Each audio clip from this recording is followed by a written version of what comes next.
Hey, Henry, what's holding you up? Let's get on with the show. We can't hang around here all day. Now, for those of you on the port side, that river town we're passing is frontier land. A few years back, it was no more than a boom town carved out of the wilderness by a handful of settlers looking to start a new life. Once you've taken a dream flight, the fantasy flight of your life.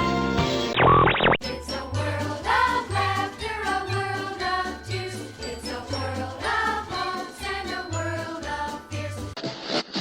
Now, around the bend comes the most dangerous part of our journey. WDW Radio, your information station. Hello, my friend, and welcome to the WDW Radio Show, your Walt Disney World information station. I'm your host, Lou Mongello, and this is show number 570, and I'm here once again not only to help you have the best vacation experience when you go to the Disney parks, but I also want to bring you a little bit of Disney magic wherever you are, not just with the podcast, but with my live video broadcasts on Facebook every Wednesday night, videos, blogs, special events, books, audio tours, and more. Whether you are going to the parks for the first time or you've been hundreds of times, if you're planning a vacation or just love the history, details, secrets, and stories, there's something in the show for you because each week I'm going to take you from the parks to the screens and everything in between. If you're a new listener, welcome and thank you for being here. And even if you're not, please go back and check out some or all of my past episodes for interviews, top 10s, reviews, and more. You can subscribe to the podcast in iTunes and check out everything else over at WDWRadio.com. So this week, I invite you to join me at the table in the Wave of American Flavors at Disney's Contemporary Resort for a live dining review as we sit down for lunch and sample a wide selection of appetizers, entrees, and desserts in a dining location that may not have been on your radar before, but should be. And you'll hear why, but be warned, don't listen hungry. I'll then have the answer to our last Walt Disney World trivia question of the week, and I'll pose a new challenge for your chance to win a Disney Prize package. Stay tuned to the end of the show. I'll have more information about upcoming WDW Radio Meets of the Month, events, live broadcasts, your voicemails, and more. So sit back, relax, and enjoy this week's episode of the WDW Radio Show.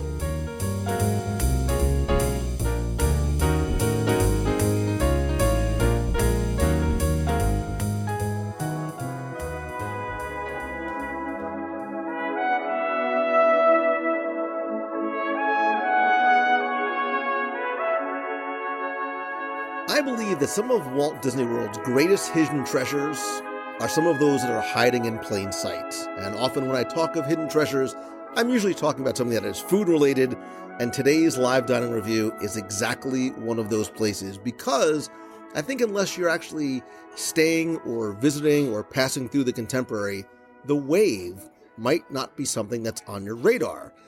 For me, I have this very emotional connection to the Wave because not only do I enjoy it for its current state of cuisine, but really because of what it was. Because this location, many decades ago, was the location of the Fiesta Fun Center, where I spent many hours, many nights, and many quarters as a kid, basically growing up here in Walt Disney World. So while I miss the Fiesta Fun Center, I am happy to be back in the Wave, and certainly food is best when it is shared with friends because I get to order more things without as many horrific looks from the server. So I want to welcome not just back to the show, but I think back to the show in terms of, I think most recently we reviewed 10 things you need to do, eat, taste, sip, snack, and dine on at the Epcot International Food and Wine Festival. I have to remember because it's Food and Wine, Festival of the Arts, Flower Garden. They're all basically the same thing. Welcome back, Lisa Donato-Glassner from thecastlerun.com. Hey guys, it is so good to be back and I'm so excited for today. Just so you know, you all got me very nervous because you said, I haven't eaten all day, I'm super starving. I'm like, hey, slow down.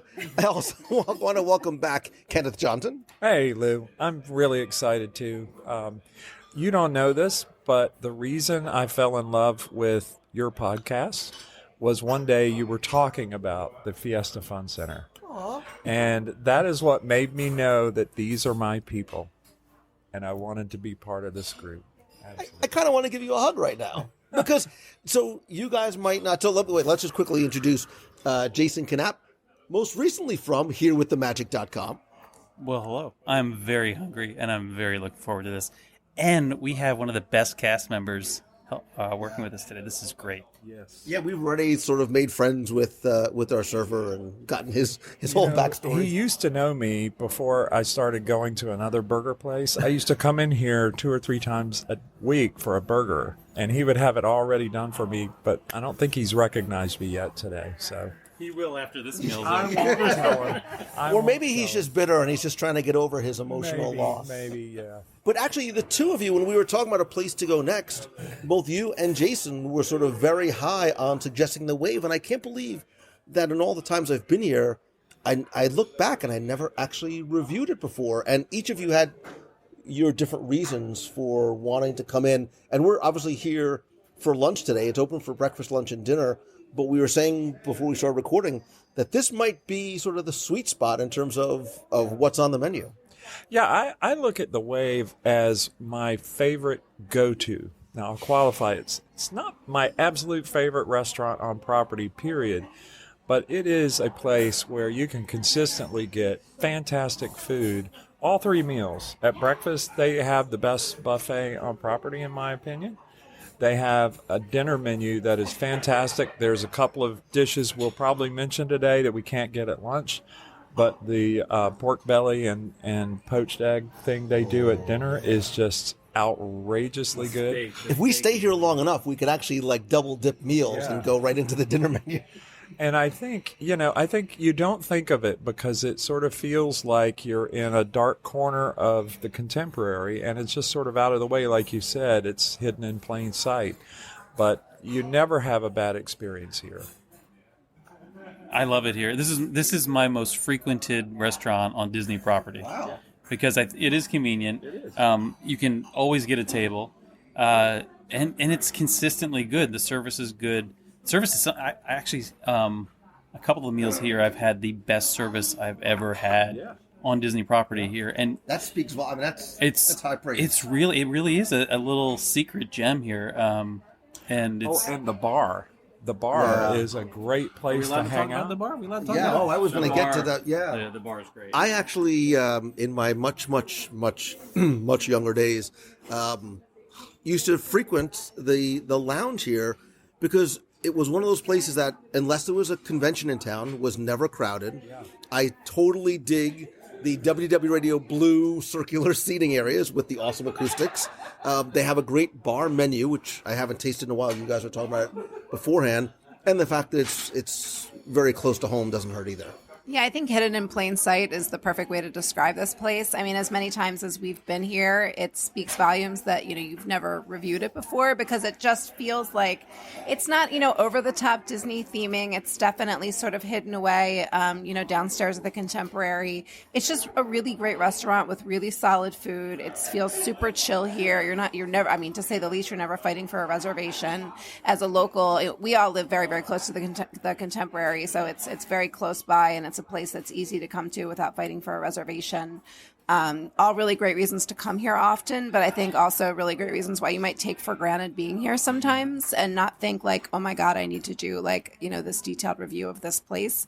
But I'm really, really happy that we're doing it because not only am I starving and super excited about what we're about to do, but also I just would love to sort of bring more, not so many that it gets hard to get a reservation. Don't bring anybody else here. You're the one doing the podcast. No, but I do want to kind of share the love for this place and, give it the attention that I think it's due. Well, I think that's, we talk about things being hidden in plain sight. It's one of those, and correct me if I'm wrong if you're listening, I don't think a lot of people go, oh my God, I can't wait to get to Walt Disney World so we can go to the Wave. It's not sort of it's not a boathouse. It's not a California Grill. It's not a Victorian Albert. But it is a place that, like you said, is consistent in terms of the quality and the ease of access of getting here, both if you're in Magic Kingdom, being able to walk right over, and the ease of access of getting a table. I just think it just so far flies under the radar, especially for some of the other resort-based dining experiences. Absolutely. And if this place were on the top of the building, it would be a California grill. There are dishes here that I would put up against anything up there. I haven't had anything up there that's better than what you have down here. It's as far as I recall, it's not a signature dining experience. So if you're on a meal plan, it doesn't require 2 of your credits. But I think it brilliantly straddles the line between a wonderful casual experience, like we're here in lunch and shorts, and I've also been here for dinners. There's in a couple of private rooms in back or even out here where you can have an upscale meal as well, too. Yeah, I mean, I think that's a great point to make, like comparing it to California Grill. Like if you put this restaurant and this quality of food upstairs with the windows of California Grill overlooking the Magic Kingdom, you would absolutely be putting the Wave, on that short list of places that you're fighting to get reservations for. That being said, it's also like the ease of access to Magic Kingdom is ridiculous. I mean, you literally walk out the gates of Magic Kingdom and across the street and you're on the first level of the Contemporary where this restaurant is. So if you're looking for a place to come for a phenomenal meal, if you're out with your family and maybe don't want to like hop on the monorail or lose a ton of time from your park day, but you do want a really high quality meal in a, air conditioned, chill, relaxed setting, like this is a great option. That's exactly what I was going to say. And the best part is that the distance that you have to walk from the Magic Kingdom to here, or from here back to the Magic Kingdom, is exactly the same amount of calories from one of the bao buns. Yeah. So you can eat an extra bao bun guilt-free. Now, I will give you one caveat. You mentioned bringing kids here. If you come here at breakfast with your kids, and they're looking forward to Mickey Waffle, or if you come with me and you're looking forward to a Mickey Waffle, please be aware that they serve the whole grain ones here, and your kids will not like them. And if you're with me, I will not like them. I'm a purist when it comes to the Mickey Waffles, and that's my only complaint about this place. I think when it launched, it was to be a little more health oriented. It was a kind of a farm to table concept. And I think the whole grain Mickey Waffles first launched here, and I brought my kids here for breakfast, and we had a bad start to our day that day. So that's the only caveat I'll give you. They are good, but they're not the Mickey Waffles. They're not your grandfather's Mickey Waffles. It's like you get a plate of spaghetti and you're so excited, and then you find out that like it's like that vegetable stuff or that weird grain pasta. Exactly. Dad, do not taint my. It needs to be the way it's supposed to be. That's right. All that being said. And just very quickly going back to the decor, as we're sitting here in this lovely, incredibly comfortable and large table in the booth, looking out over the area, you sort of get the sense of the Wave and all the decor. But even some of the burnt reds and the burnt oranges and the browns kind of remind me of the Fiesta Fun Center. I never sort of picked up on it until today. And if you go back and look at pictures, and I actually think we have an article from like 2006 on WDW.com where a bunch of us shared photos from Fiesta Fun Center. It's exactly sort of what that vibe felt like. Yeah, and I was just thinking behind us where the kitchen is now, used to be somewhere probably down that way, a little screening room where they showed movies, and I can remember seeing the Apple Dumpling Gang and Herbie Rides Again and all of those old, live-action Disney movies that came out in the 70s and maybe early 80s. It was a fantastic place to while away the hours. And a lot of people don't really realize that back then, there was only one park and 2 resorts. And, for some of this time, even, River Country wasn't around yet. So, you really did spend a lot more time in your resort. In the evening, especially as a relaxing. kid. And it was always open. There was no sort of doorway. It was just open so you can be here. I remember my parents, I would sometimes bring a friend with me, and after the park closed, we would just ride in the front of the monorail. And the park closed at 6. Yeah, so we would ride for hours, and then we would come down here for hours. I didn't date very much. My dates were video games and pinball machines. Skee ball. All right, so listen, we've enough of the chit-chat, yak, and flim-flam. Let's get right into the lunch menu, which I am excited to see is pretty sizable. for lunch menu. There are, looks like 8 different appetizers and about 10 different entrees. The appetizers include lump crab cakes, which I would almost be afraid to order because we have the bulk. I think we have to, and like sort of a show tradition. I think we kind of have to try out the crab cake. We can't have another India non-bread Indian. No. I have a feeling Lisa and I will be on the same page, whether that's a good page or a bad page. I've had the crab cakes here. I think they're the best crab cakes on property, which is, you take it for what it is. We have to get it. Okay, so we're 1 for 1. The seasonal soup, which we heard was It was a smoked bisque. Tomato bisque. Yes. Okay, we're not going to waste our time with that. The Prince Edward Island mussels. Just so you know, the crab cakes are $15. The soup is $9.50. There's Prince Edward Island mussels with applewood smoked bacon, roasted peppers, Chardonnay broth, and grilled focaccia bread at $13. Seasonal salad. I'm going to skip right by there. Caesar salad. Also skipping that. The rock shrimp taco with beer-battered rock shrimp, chipotle aioli. Those are so good. Clearly, I have no say in what's being ordered today. The cauliflower taco, which also sounds good, and that's it does not contain animal meat, dairy, eggs, or honey. I don't know if that qualifies as vegetarian or vegan or somewhere in between. And there are the so very famous Jason recommended steamed bao buns, slow roasted pork belly, and spicy Asian. Also, before we forget, the bao buns these are the best bao buns in Disney World, period. And on the dinner menu, unfortunately, you cannot get these off the regular dinner menu, but you can get them in the bar.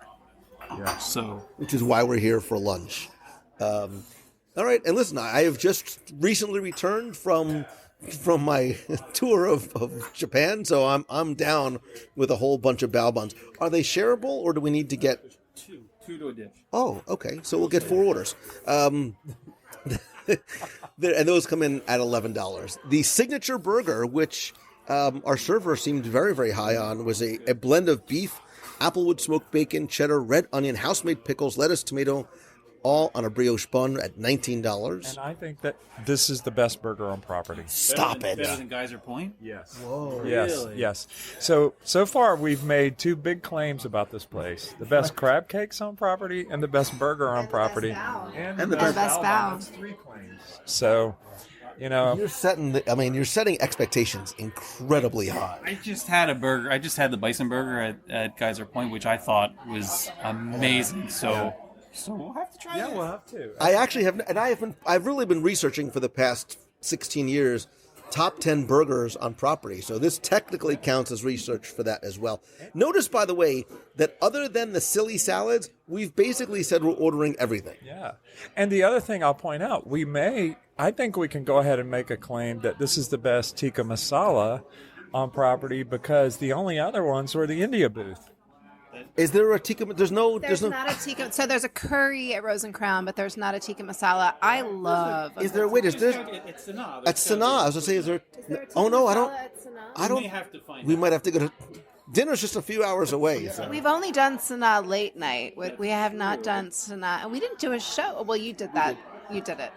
We did. We did a review of Sanaa late night. But that wasn't when we were there. Right. And I don't think I've actually done the full restaurant. If only I can find somebody who would want to go and do that with me. Okay, so tikka masala is definitely the sustainable fish of the day. I think he mentioned was. It's worth mentioning. I'm sorry that the tikka masala also appears to be vegan. Oh, okay. So it's not a chicken tikka. And it has coconut, which means it's fruit, which means it's a health food. And cauliflower, which I've heard of before. I don't think I've actually ever eaten it before. The Reuben sandwich, and I'm always good for a good Reuben. Swiss cheese. My wife loves that Reuben. Yeah. Reuben is her thing. Ginormous. And she Is it like a loves Harold's Deli from like Piscataway, New Jersey, like Edison, New Jersey? I have not had that, which I'm sure is awesome. But this is, I've had half of one of these before, and it's a lot. It's a big portion. You're taken aback by the quality of it when it arrives, definitely. Okay. Yeah. I don't know what any of the words in this next, a protein bowl? Clearly I've never ordered that before. Quinoa, beans, listen, it actually sounds wonderful. And quinoa, beans, corn, sweet potato, lettuce. Not on my watch. Soft-boiled egg at $14. Chicken sandwich, herb marinated chicken, avocado. They're big on the apple with smoked bacon. Lemon aioli, lettuce, tomato. That actually sounds nice, too. Dashi noodle bowl. Hello. Sweet chili bean curd, stir-fried vegetables, udon noodles, and dashi broth. I'm always down for some dashi. You mentioned the soup, salad, and sandwich combo. Cup of soup, seasonal salad, and a turkey sandwich at $18. The menu goes on. There's pappardelle pasta with butternut squash puree, roasted autumn vegetables. Definitely sounds like a seasonal dish. Coming in at $20. And the aforementioned French dip sandwich of the shaved roast beef, caramelized. You had me at caramelized onions. So you keep saying we have to get that. That's 7 out of 9 appetizers I think you said we have to get. We haven't eaten all day. All day? It's 11:30. You make it sound like it's 7 o'clock at night. All right, listen. We need to get some semblance of order here. And ordering. In terms of appetizers, crab cakes, rock shrimp tacos, and bao buns. Keeping in mind, this is just lunch. Okay. And then in terms of entrees, I mean, we're all going to share, so it's not going to matter. Burger, tikka masala, Reuben, and... But what about the dashi noodles? Oh, dashi noodles. Yeah. I would say bump the tikka and let's get the French dip We then. gotta try it. We gotta. I mean, we're gonna just have to try a lot. I mean, I want more than we can feasibly eat or order. So, I mean, I think the burger's a given, right? We have to try the tikka masala just because of the Indian. I think we have to find... Masala's, we have to regroup on India. And also, I think it's very different. It's like a very different... You're also calling it the best tikka masala and the best burger. So when you... No, I was just saying it in contrast to the India booth. It can't be worse than that. I have no idea what this tastes like, but it can't be worse. But I love a good tikka masala, and I don't think you expect something like that here. I think we want to try. I think it adds some variety. Like, I think we can't just get 4 sandwiches, right? So we got to vary it up. So the burger, we have to get now that there's been a claim made that it's the best on property. The tikka masala, for sure. Maybe the dashi and the French dip or the Reuben. I would say after he's talked so much about the French dip, I would get that over the Reuben, unless you I mean, really we could love always take something home too. Yeah, for sure. So let me just get this straight. We're ordering 3 appetizers and 5 entrees for the 4 of us for lunch. I mean, that's only 1 extra entree. We're short an appetizer because there's 4 of us, and we're only getting 3 appetizers. Right. And so we're going to make up for it by getting 5 I think there wouldn't be an argument when you said that. Did you really think? Plus, we get vegetables with the Reuben. We get the sauerkraut. So so that that's counts. what it is? Yes. on average, if you average the apps and the entrees, we're getting just the right amount of food. I like the way you think. I like the way you Like a think. mathematician. This is why all of my videos are always shot from like waist up, because it's your fault. I learned it from watching you. It's your fault that I look and eat like this. Okay, we need to make it happen. We need to get him over here quickly let's see how judgy he's going to be when we order this. I don't. All right, Tim. Another diet for you. All right. Any questions? I have lots of questions, but not for public consumption. All right. This is what I think we're doing. Okay. Lump crab cakes. Mm-hmm. And I'm watching your face every time I say something to see. The crab cake is our chef's own recipe. He's from Maryland. 90% crab. Wow. Really good. Right. Same one we use at dinner. Same one we use on our Florentine Benedict or Floridian Benedict at breakfast. I'm very excited. Yeah. You have a Marylander. Yeah. I believe the rock shrimp taco is also very good.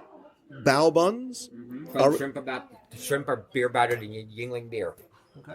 So, little Pennsylvania connection again. Yeah. What was the third one? The bao buns. Very good. Are we getting 1 order of bao buns or 2? The shrimp tacos, there's 2 shrimp tacos, right? And there's 2 bao buns. Yes. So are they cuttable to shareable? The bao buns are. And shrimp tacos. I mean, both they're on a tortilla, so it might get a little messy, but that's fine. We're all family here. We can. Yeah. All right, we can do it. Yeah. And the reason why I'm questioning not getting a second of the bao buns is because you're going to need a second sheet of paper for this. We would like the signature burger. Okay. Medium. Bacon, cheese, everything on Medium it. rare. Medium rare. Medium rare. Now, because it is a blend of the three beefs that I mentioned, the short rib, the chuck, and the brisket, even ordering it medium rare, it won't come out like red in the middle or pink in the middle. They'll cook it to the appropriate temperature, but it will appear to be... The bacon will not be medium rare. Exactly, I promise. I promise. We would also like, what I'm hearing is the best tikka masala on property. Brand new. You've heard Disney just added the vegan dishes across property, and that is one of our brand new dishes. It's gone over really well. How spicy do you make it? See, I like spicy. I don't think it's over. I don't think it's, I actually add siracha to it to make it a little I like bit, it hot too, but I think the listeners may want to know. I would say a medium. Spicy. Okay. And if anyone does like it even more, I could bring some sriracha if you like that. I love sriracha. Solid four. Okay. We would also like a Reuben sandwich, please. Signature, very good. The Reuben or the French? Oh, weird. We would also like the dashi noodle bowl, please. Now, the way that's presented on the menu, it is with the grilled tofu on top. For a couple hours different, you could always switch it up and do chicken or shrimp as well. That's the bean curd on that is the grilled tofu. And then it does have the broth and the Asian vegetables all down in there too. Should we have it as God intended? I think that's just the way the chef did it. It's good. It's different too that you don't find. And although there's four of us, we will order a fifth entree, which is the French dip sandwich. Without the whiz, apparently. Without that would be without. Without the whiz. There was even for a few years, like 10 years ago, in Northeast Philadelphia. And I don't think they're around anymore. There was a chain called With or Without, and that's what it was in reference to. You sure? Oh, you got one. Okay. All right. So we'll do the three appetizers first. Shortly after, bring the entrees. Share a little bit of everything. I'll bring some plates, and I'll grab another diet. All right. Thank you very much. Thanks so much, everybody. Yay! All right. Now I'm kind of excited. You want it before? No, I am, but I'm so fat.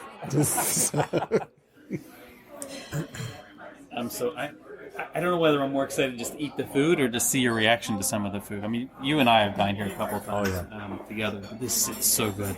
It's so good.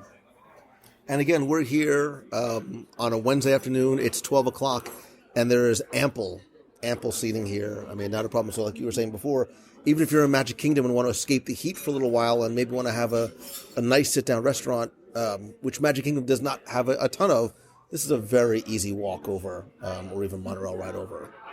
So.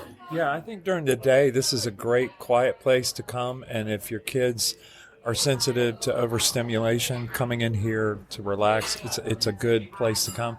At dinner, the noise level is different. It's definitely bustling at dinner.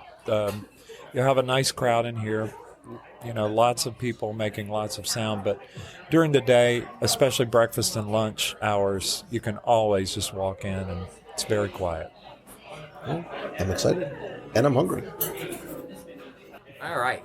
Sandwiches at the Wave are delicious. French dip, Reuben, burger, all signatures. The Reuben we've had forever. We make the bread. It's sunflower multi-grain bread, our version of rye.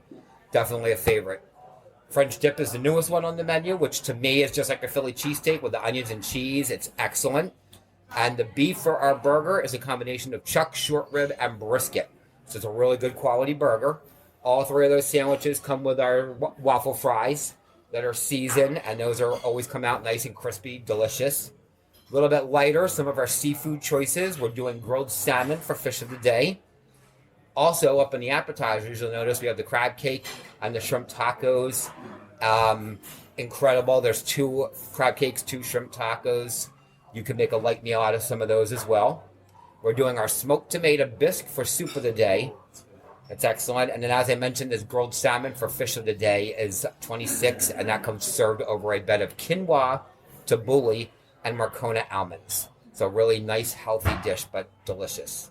So just a couple of things of note, Tim. One, take a look at us. Clearly, none of us partake of the light meal parts of the menu, so we're just going to skip right by that. But we've got a couple appetizers, like as a meal. That would still be a nice hearty meal, just if you were looking for some variety. Or we can get a couple of appetizers as a couple of appetizers and then move on to the meal. Absolutely. And then when you say that the French dip is, and I'm taking off my glasses for a fact, when you say that the French dip is akin to a Philly cheesesteak, knowing that you are from South Jersey, which is basically Philadelphia, I'm not going to get into the Giants-Eagles debate. When you say Philly cheesesteak, Are you thinking it's like a Geno's cheesesteak, a Pat's cheesesteak, an A&A cheesesteak? Well, I am one of those Philadelphia people that does not prefer cheese whiz on my cheesesteak. I know. I like real cheese on it. I know that kills it for some people, but so ours does have real, the real cheese and the grilled onions. It's not exactly like, the meat isn't chopped up like the Philadelphia cheesesteak is, but it just reminds me of that. If you yell at me when I order it, it'll make me feel a lot like I'm in Philadelphia. So. When you order it wrong. Or if I say with or without, right? When you order it, they say with or without instead of would you like it with cheese or without cheese. Yeah. I wish I could show you my Facebook page. This morning, I posted pictures of Geno's and Pat's because I just got back from this trip a week ago, and there's a lot of stuff I haven't posted. And I tagged myself at the Italian market, and I said, how to stop by Geno's and Pat's for an early morning visit. We'll be Facebook friends by the end of this meal, I assure you. Yeah. I think we're going to need a couple of minutes, possibly hours, to wade through the menu and good. And dig in. Good. So we're good on drinks.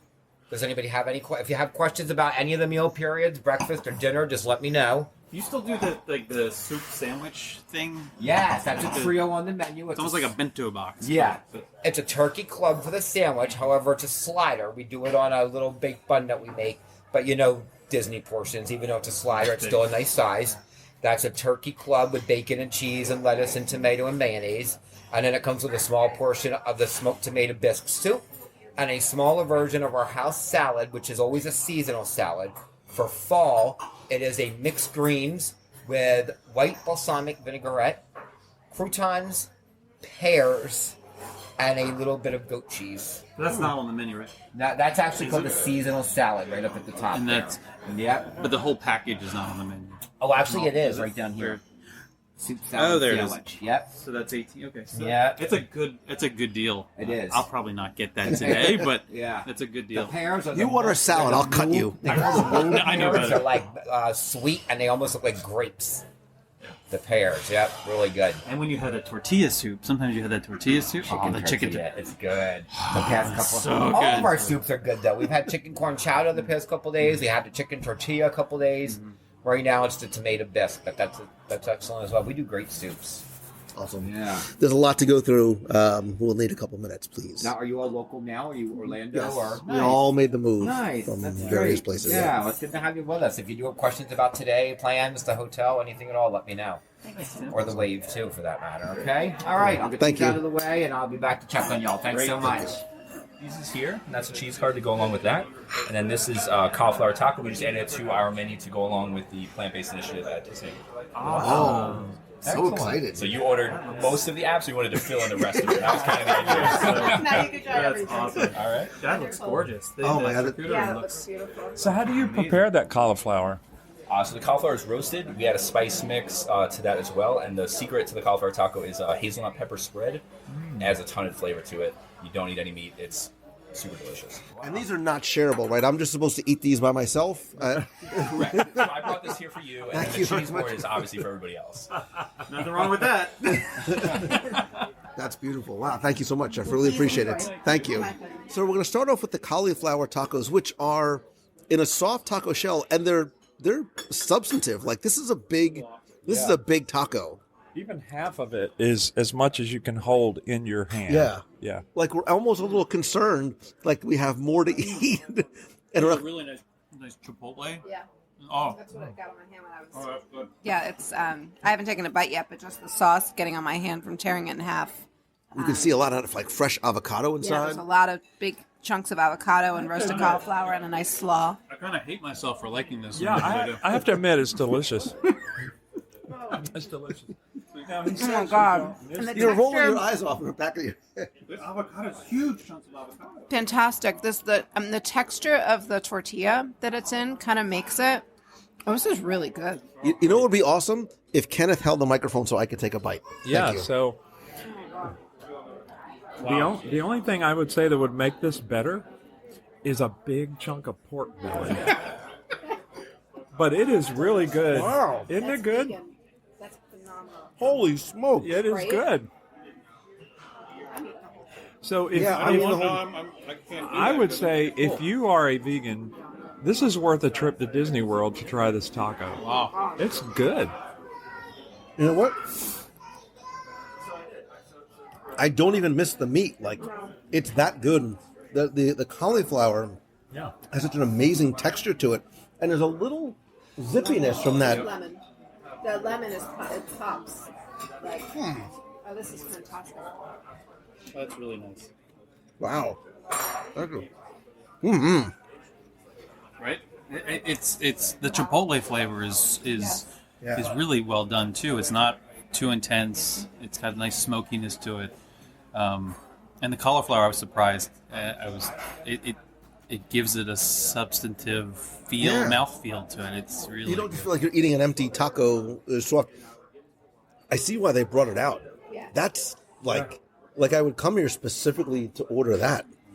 That's really, really good. Yeah, a good roasted cauliflower has that sweetness to it, and yeah, I mean that's it. If you're not vegan, it's fantastic. If you're vegan, I mean, your day just got made. And it's $11 for two really big tacos too. Like you said, one of you said, it's substantive. Like it feels like there's a lot inside of it. The avocado is incredibly generous. Like big, like full slices of avocado, like big chunks of it. And I love the texture with the crunchy slaw. That could be a meal. I mean, that could be a meal. Well, my father eats a 100% plant-based diet. He doesn't eat any meat. And he's done that because of a health issue with his heart, arthrosclerosis. But he has a problem eating enough calories. So he would eat probably 4 of those and still not be able to maintain his weight. If your dad has a problem eating calories, he should come hang out with us because we'll show him how to order. We'll show him how to order lunch. But my point is, I think eating this vegan taco, you could eat both of these and probably not feel very guilty about it. Oh yeah, no, like I felt like I just ate health food. Yeah, like it's like a smoothie. It is. I mean, it's healthy for sure, but the chunks of avocado in it especially make it very satisfying. So. Yeah, that was great. I mean, we just shared the 2 amongst the 4 of us, and each had a healthy portion. So, yeah, I almost don't want to not have that taste in my mouth. Could you just stop saying the word healthy though? I really enjoyed that. Quit ruining it. I really want this salami. I just took a piece while you guys were chatting it up over there. So there's a wonderful charcuterie board with dried salami, a couple. It looks like 3 different cheeses. Oh, okay. There's it's an artisan. Okay, there's a tea hive beehive. Soothing qualities of tea and the relaxing properties of the bergamot combined to provide a lovely cheese with rich fragrance. Tacos were good. Oh my God, Tim, so listen. Why did you not make us order that at the beginning? Those are so good. I kind of knew that they might be coming. Yeah. And then when you got the tea guy, I figured, well, that way they're going to have both of those plant-based dishes. So. Oh, that's like that. We are all incredibly pleasantly surprised. Like, that's worth coming here for, yeah. Nice. Good. I'm so glad. Awesome. I'm going to get a couple refills and a quick wait for that. I'm trying to figure out what this cheese on the end was. I thought it was a brie going in, but yeah, it's got to be this Cremant. It's a signature cheese in Vermont. It's a combination of cow and goat milk.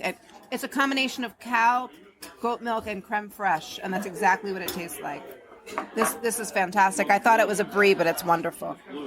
Yeah. Oh. This one. Yeah. You can taste the creme fraiche. Mm-hmm.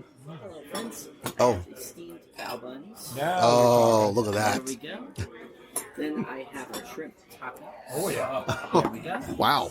And I have the crab cakes for the table as well. Oh, now, yummy. these blue plates are going to contain a little bit of heat to them, so be careful while handling those. Will do. Thank you, Anything else Taylor. I can do for the table at the moment? No, we're wonderful. Thank you very much. Awesome. Wow. I need first of all, I need more hands and a bigger stomach. Longer arms here, sorry. So is that a blue? This has got to be the blue. It's a blue with, is that honeycomb? Oh, I love blue cheese. Are you not eating, Kenneth? I'm waiting to eat the hot. All right, then here, hold this. Yes. I don't want us to let these things get cold. I won't. I'm going to eat fast. Don't worry. Because I do love me some blue cheese.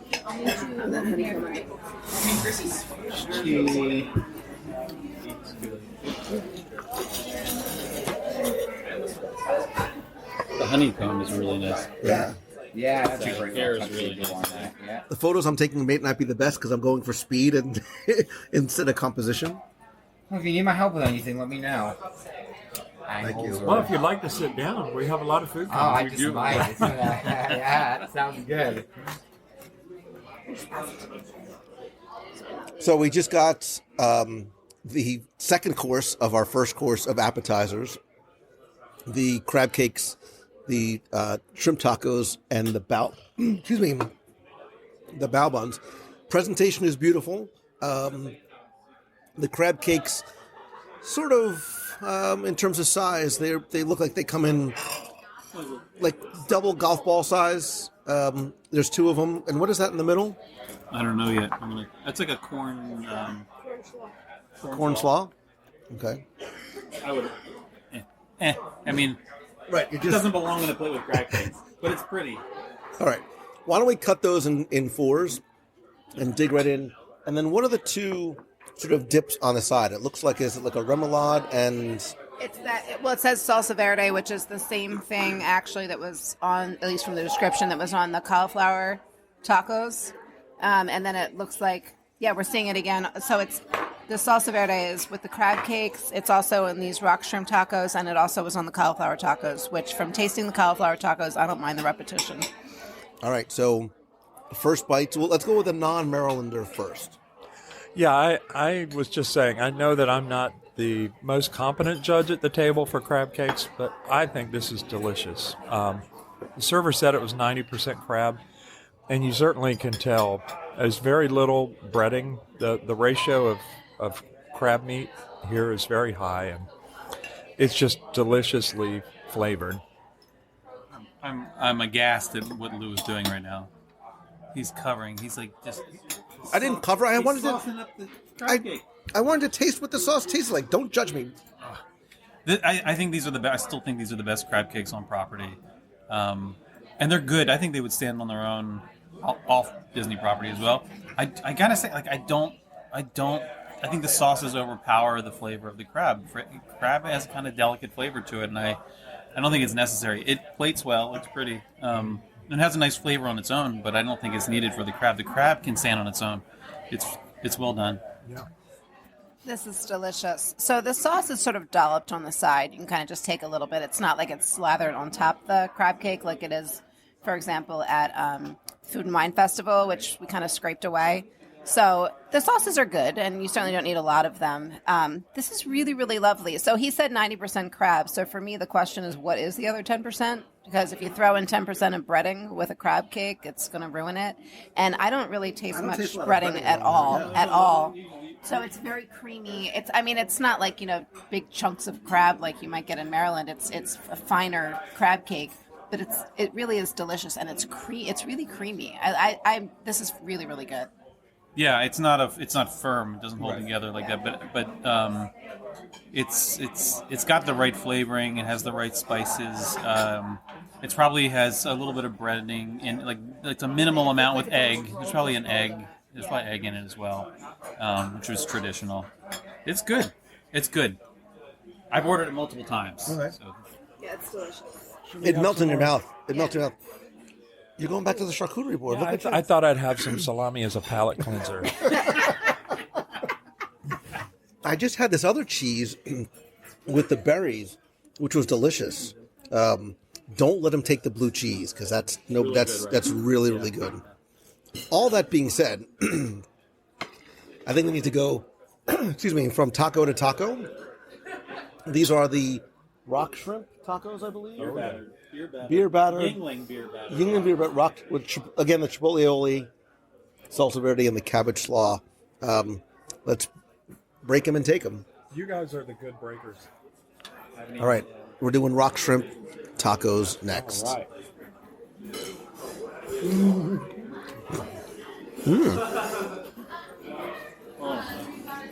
It's so good.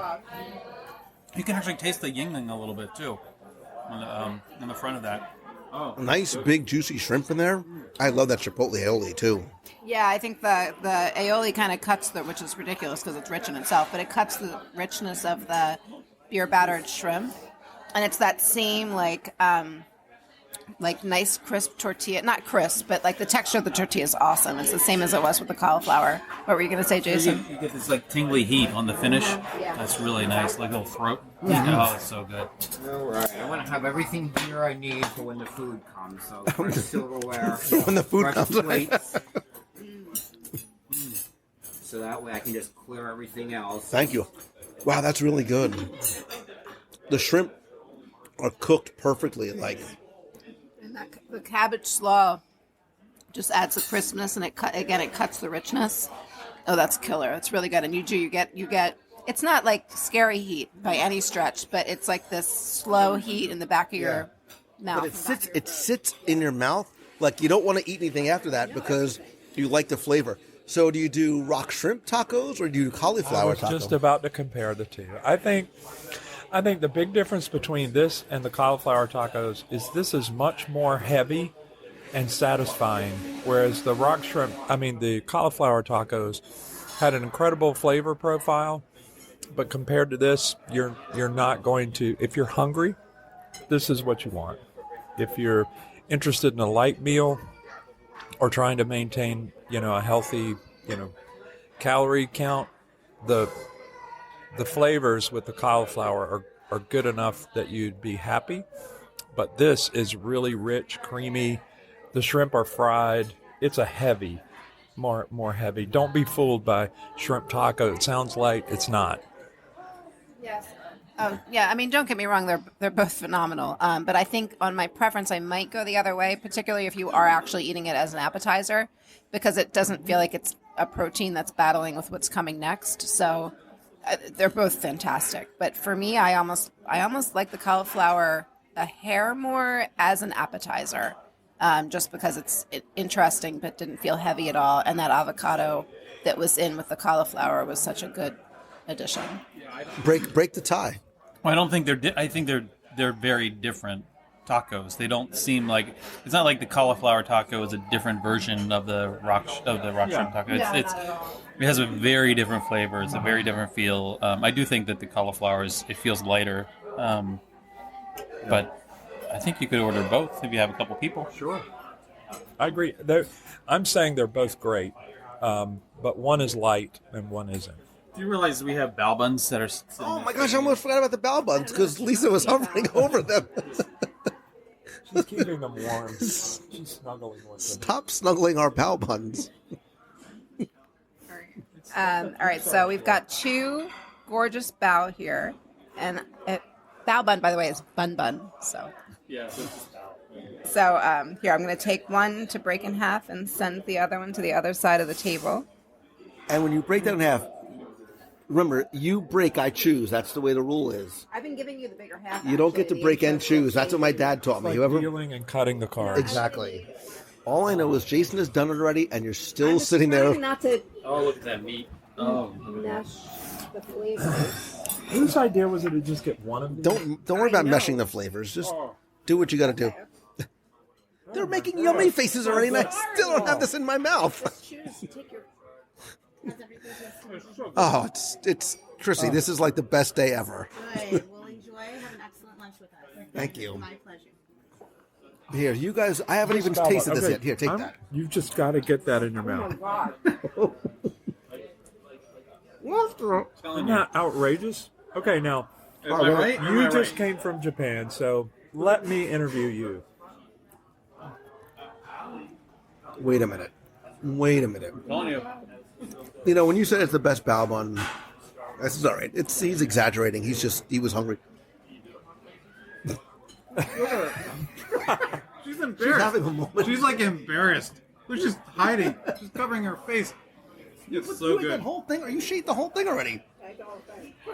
That's remarkably good.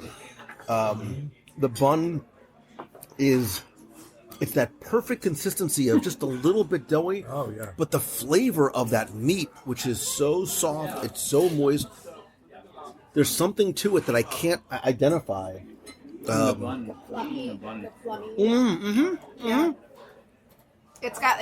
almost got like a plum, like a very mild plum sauce. Like almost I hate to compare it to anything else because it's fantastic, but you would eat like the mushu. Yes. But it's tangy too. Yeah, it's very tangy. I've got like a little citrus pop in there. It's definitely got the plum. Every time I eat something, I don't want to eat again because of the taste in my mouth. Yeah. The finish is, and the bow finish is sweet. Kind of leaves this nice sweetness in your mouth. This is the best. We've eaten a lot of bao on property, and that's like I think right now, like every restaurant, it seems like every restaurant has its own bao. This is by far the best. And this is not hyperbole. Like, this is an exceptionally good bao bun. We've eaten off property. She's having a moment. She's literally like,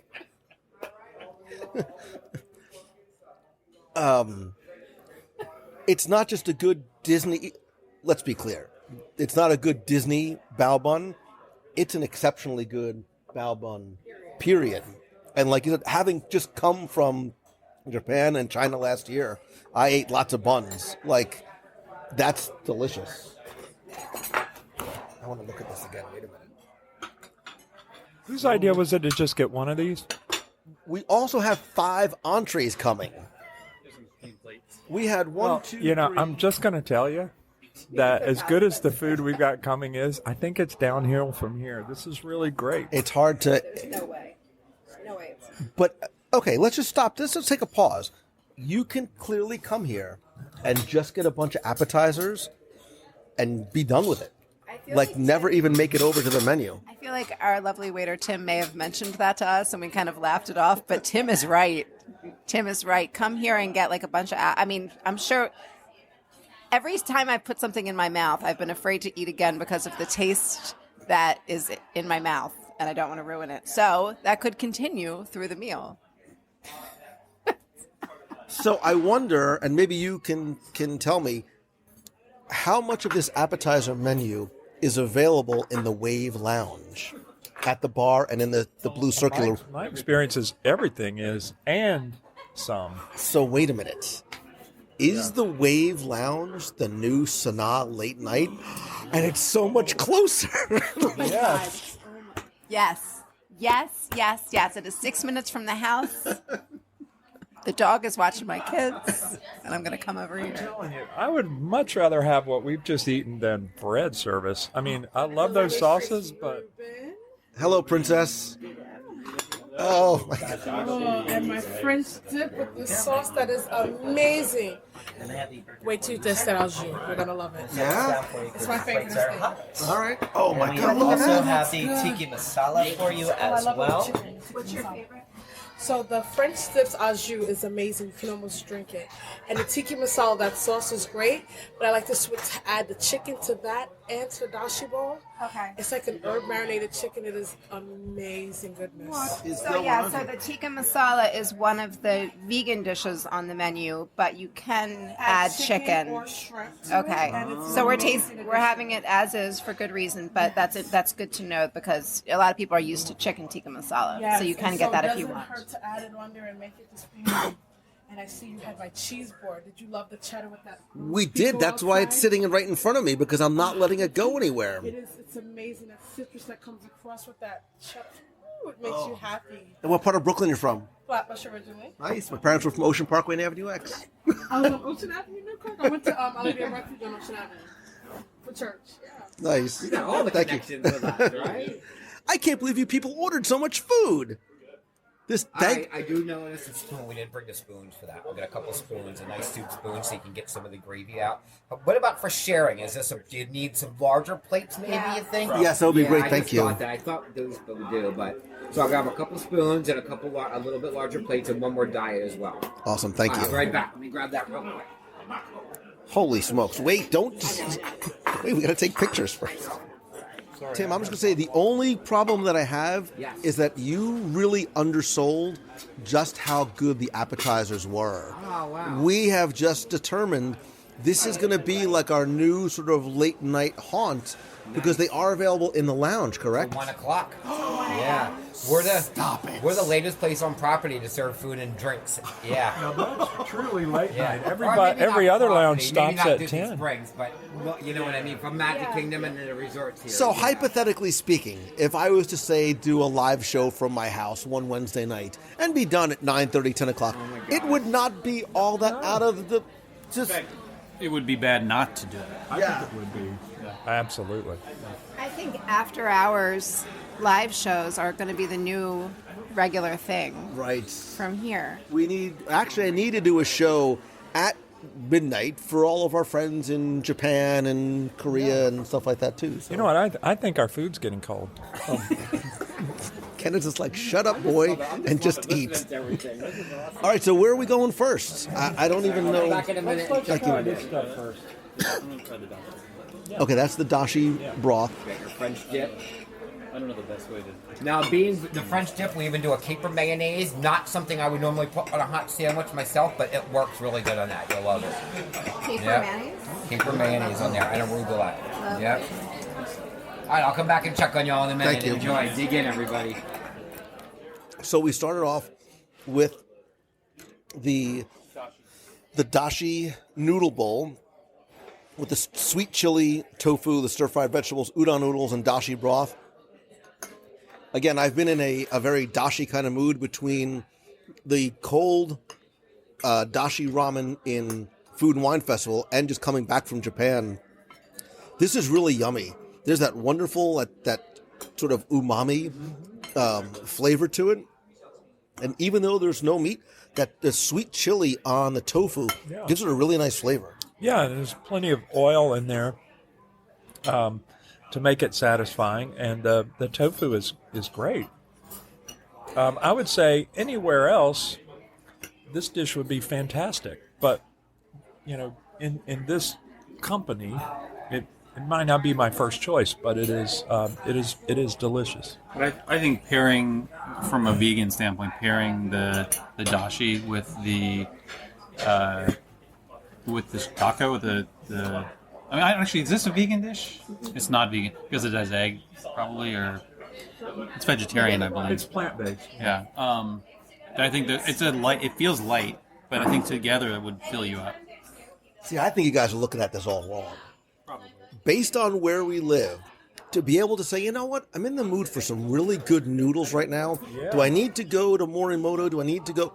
No, you can come right to the way. We can drive our 5 minutes to get that.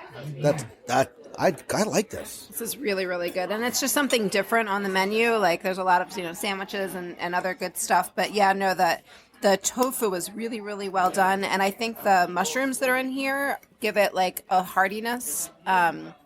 Since you don't have the meat, obviously. It is not marked as vegan on the menu, so I don't know if there's any egg in this or if there's like anything in the broth, but it's obviously plant-based if you're just trying to do that from a health perspective. There's such a nice richness to the broth that I really, really like.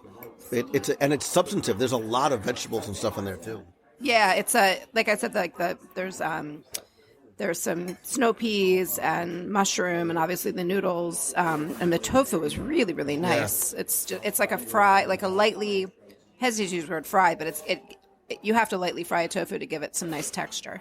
Well, I was going to say, because sometimes I think people hear tofu, because it does come in different sort of densities and textures and firmness.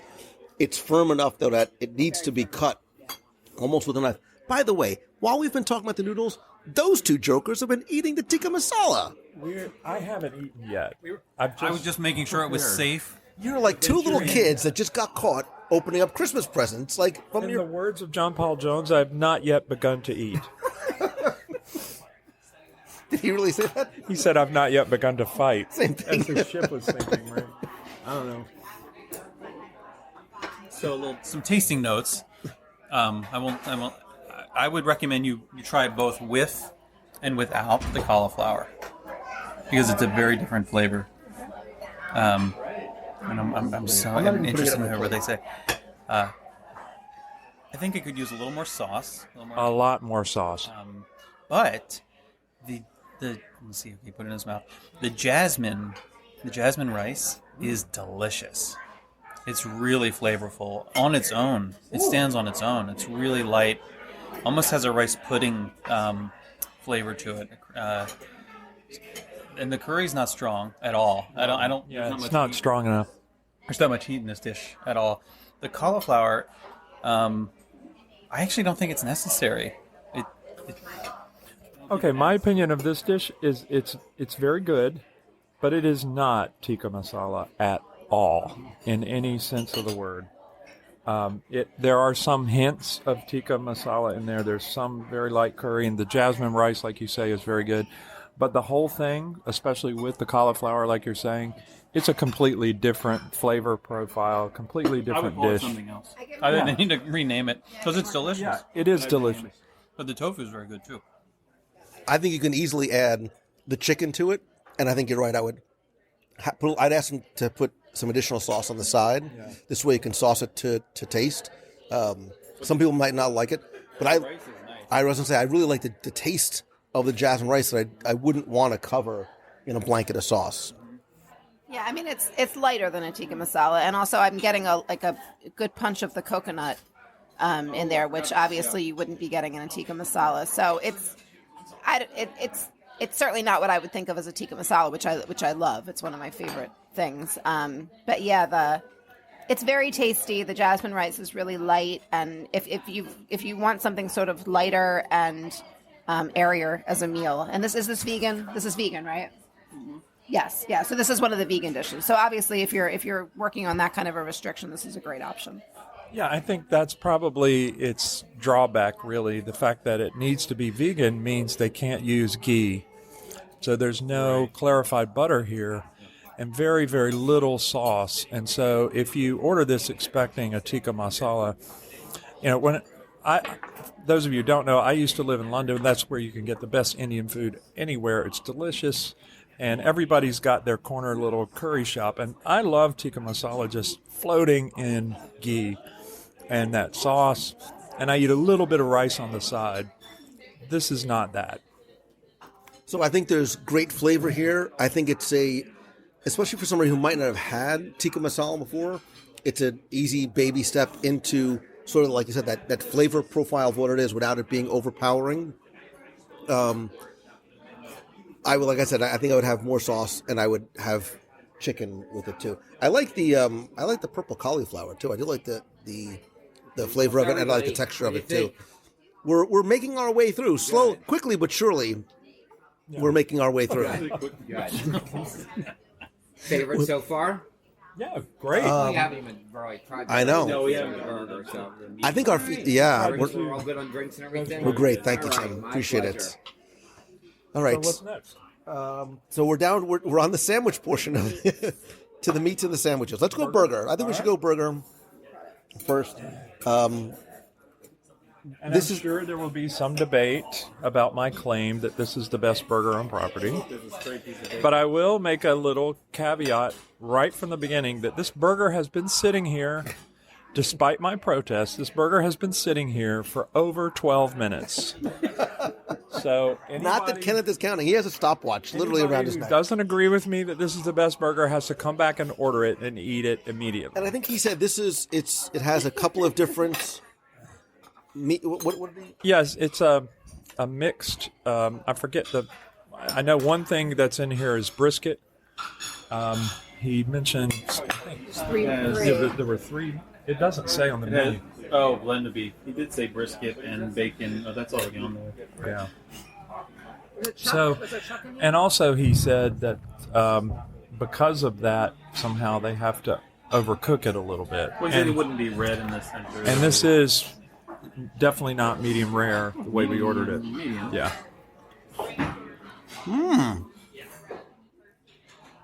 That is a tasty burger. What movie? Come on. It's literally not even one I think I've used before. That is a tasty burger. I hear it. Where is my super suit? Oh. Now I'm telling you who said it. Thank you. Pulp Fiction. Probably not going to be on Disney Plus. But All right, so The roll is really nice. buttery. It's so buttery. Like soft. It kind of melts. I have lots of butter and meat juice all over my lips.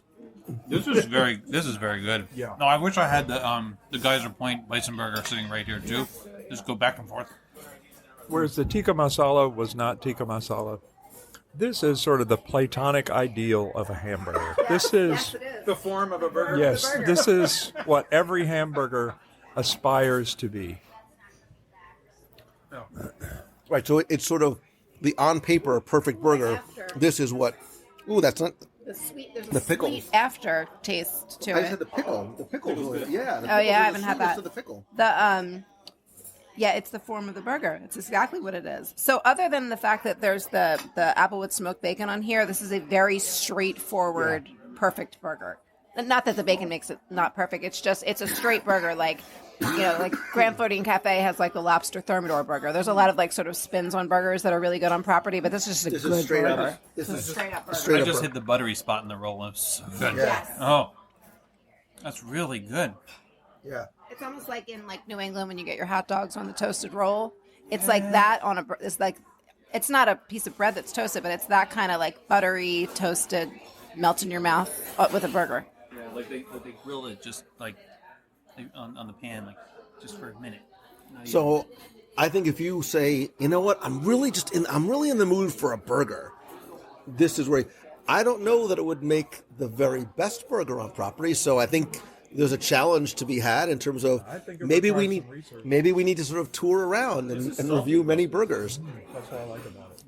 The saltiness. Salted well. Yeah, I don't think it's overly salty, but it's. No, I don't like my meat very salty at all, and this isn't. this. Okay. So you can say that it's not the best burger on property, but let's just look at the plates here. How much is left in the plate, in the noodle plate, and in the masala plate, and how much is left on the burger? Well, because they were only cut into little There's not even a waffle fry there. And That's all you. That's all you. And by the way, I'm not saying who did it, but by the way, Chick-fil-A wishes they could make waffle fries like that. Oh, wait a minute. Here, we've got 3 plates of waffle fries. Yeah, I dig a Chick-fil-A waffle fry with these. Yeah. You think this is better than Chick-fil-A waffle fries? It's almost like a Popeyes fry and a Chick-fil-A fry had a baby. Well, because these are cooked. These are fried. These are batter fried. These are That's deeper the problem fried. with Chick-fil-A waffle fries. You can't get them salty because No, you can get them salty, but you can't get them as heavily fried as this. right. They're a little softer. The batter gives these saltiness, whereas Chick-fil-A, you put salt on them and it just falls right off. Oh. See, there's a crunch to these fries. Yeah. That Chick-fil-A doesn't have. This feels very indulgent. This is I would not want to eat all of these. I would. If you're on a low-carb diet, do not come here. Well, there's other options. Right, we didn't partake in them. I heard that there was a salad on the menu. All right, where are we going to? About a quinoa power bowl. Whatever. Do we go? Think about what you want to end with. Do you want to end with? You want to end with that? All right, so let's go Reuben next. We have to worry about the sauce being. Can't believe you're thinking about dessert. Something wrong with you. It's a completely separate stuff. I'd like to end with another bao bun. Oh, man. Yeah. That bao bun. That was so 5 minutes ago. All right, so we're doing Reuben next. Have you pre-cut? Did you take your piece? Now listen, I will tell you, coming from New Jersey and the New York area, like I dig me a really good Reuben, and that's one of the things in Florida. It's very, very hard to find, and you would think, and understand what I mean by this. You would think that with all of the Italians and the Jewish families that come, and maybe because they're retired, they don't, to find a really good Jewish deli or an Italian deli to get a really good thick Reuben sandwich on a nice marble rye or rye bread, and has been a very tough road to hoe for me. The two of you aren't talking because you're stuffing your faces again. Kenneth, we're being left in the dust. I don't know. That's not often said about me when it comes to food. This is better than I expected. Now, is there sauerkraut on this Reuben? Yeah. I've never had this Reuben. This is my wife's dish of choice. But she loves extra sauerkraut. That's her thing. She's German and she loves her There's a good kraut. balance. Just the right amount of sauerkraut, just the right amount of corned beef, and the $1,000 dressing. This is really good. This is the form of the Reuben. It is again. It's not a bunch of flair. Or it's not like some Disney spin-off on a traditional dish. This is just a good Reuben, and it's fun. I've been looking for a good Reuben since I moved here, and it was under my nose this whole time. Nobody gets the bread right. Yeah. Nobody gets the bread right.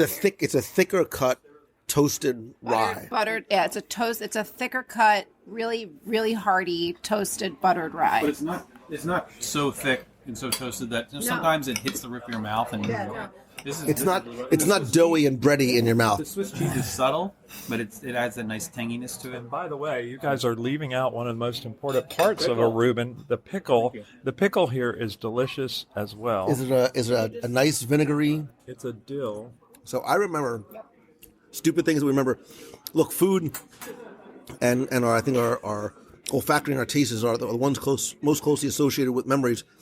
For some reason, when I ate that pickle, I remember, and only those of you from New Jersey might get this, on Route 1 in New Brunswick, there was the Route 1 flea market, this ginormous building that my parents had an antique store in that we went to every weekend. We had an antique store business, and we did the flea market on the weekends. It was the first time I ever saw a video game. It was the first time I ever played Space Invaders. It was at the Route 1 flea market, and right outside the arcade that had pinball machines and Space Invaders was the pickle stand, and there was these huge barrels of pickles, and I was a little kid, and I was friend, and he would always give me a pickle, and that's exactly what it reminded me of. A big, like, juicy, vinegary barrel pickle. Yeah, that's done right. It's not quite like a half done pickle like you might get some places, but it's that straight dill sour pickle that goes just right with that Reuben. These are the pickles of your people? These are close enough. I ate. You ate all it. Dude, you have eaten every single bit of everything put in your plate. Well, that's how I was taught. I'm proud of you. You're going to ruin your dessert. Or your fifth course, your fifth entree, which I don't remember what's left. The French dip. The French dip. All right, so take your. You better take yours before Jason grabs one, because again, I'll give you guys first choice. You dip or not dip? Yeah, I was just going to ask you to dip or not to dip.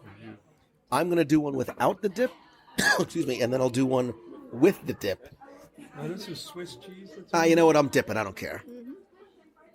So you dip in the au jus, so you get that. So the whole bread soaks. Like, for those of you who've been to Disneyland and had the fried French dip, is that what that is at the Monte Cristo? Yeah, the Monte Cristo. So it's not a French. I mean, unless they have a fried French dip, but Monte Cristo is different. It's the Monte Cristo. Yeah. We need and this has no batter or brown sugar on it, so it's not at all like that. It's not fried at all. Yeah, this is just Again, just a really good straight, This good. No. This needs cheese whiz.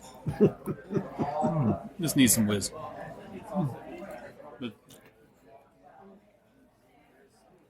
This is nice. So is that arugula? Is there arugula on? Yeah. Is that what I'm tasting? There is. Okay. It's I don't know where the menu went. Sticky fingers. There you go. So let's see.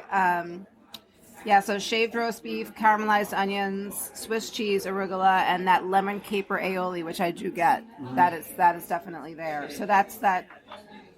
And I love capers, and it's very subtle though. It's not like that punchy. That's caper. what I couldn't identify. That's what I was trying to figure out what that other flavor was. Yep. Yeah, this is good. It's saltier than some of the other dishes that we've had. It's very salty. Salty's not ever a bad thing. Just to be clear, like salty is not a complaint. No.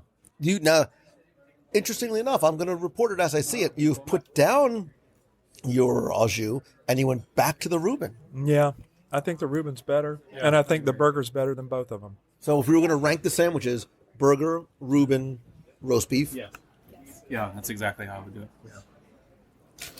I agree. Now I almost wish I had more. Look, look at your plate.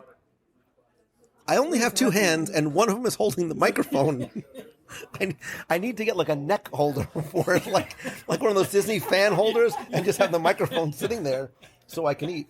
Yeah, so like now I'm at the point, what do I want the last flavor to be in my mouth? So now that I've given Kent the microphone, well, yes, but that would just be ridiculous if we actually ordered more food. But what of all the things that are here do I want to sort of be that last flavor in my mouth? We still have some noodles. We still have some tikka masala. There's still a little bit more. I could go. I could do, as I assume the French do, and you sort of finish off with the cheese. There you go. Right? So I was smart, and I left a little bit of bread, and I'm going to have some of this blue cheese and the honeycomb. And that, I think, is what I want to be the second to last thing that I taste before we ordered 17 desserts. Yeah, so I'm thrilled that we still have this cheese on the table. And you know what? Having tasted all of the entrees and everything was good, I think we were, sort of hesitant to say too much about the first thing that we ate. I'm going to go back to this dashi bowl. This was fantastic. And there's a piece of tofu that's still sitting here. And as crazy as it sounds, I might have a bite of it. Like this dashi was excellent, and the broth is like. So rank the entrees. Okay, there's something no one has tried. The cornichon and the brown mustard on the plate. The what? The little cornichon, the little mini pickles. Yeah, just speak English, man. Sorry. The little baby pickle. The little baby pickles. So fancy. No one's tried those yet, so I'm going to have one with a little bit of this mustard. Very good. So rank your entrees. So I'm going to... Everything's good, so I'm going to say that first. But I'm going to go from last to first. I think my last, Your least just favorite? just personal preference, I think is going to be the French dip. I think we're all French. It's almost too much. It's very tasty, but it's almost too much bread. Like all the other ones, where I think were much better with the way the bread melted into the sandwich. And it's a little too salty for me. But so the French dip was good, but it's probably my last. And then I'm probably going to go to the tikka masala. Again, very tasty, but, not calling my name as we're winding down. My third would be the corned beef. Shockingly. The Reuben. That's where we may part ways. Yeah. I think the Reuben is better than the noodles, but I understand. They're both fantastic, but just personal preference, and maybe just from the variety that's on the table, I'm going to put the Reuben at number 3. Notice that Jason is stealing the dashi broth while you so you don't. More data. And then I think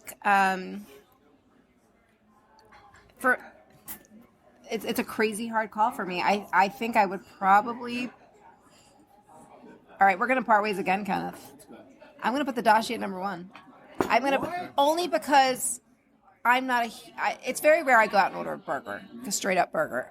And it's just a heavy meal for me. So, and I know all of you are going to like the burger the most, so I'm just going to go ahead and stray. So yeah, I'm going to put the burger at a crazy strong number 2. It totally just depends what I'm in the mood for. It's fantastic. I'm going to put the dashi at number 1. I differ from your list slightly as well. I also think I put the dashi number 1, and I don't put the burger number 2. Don't give me those giant exophthalmos of the eye bugging out of your head. All I'm saying is look at the plates.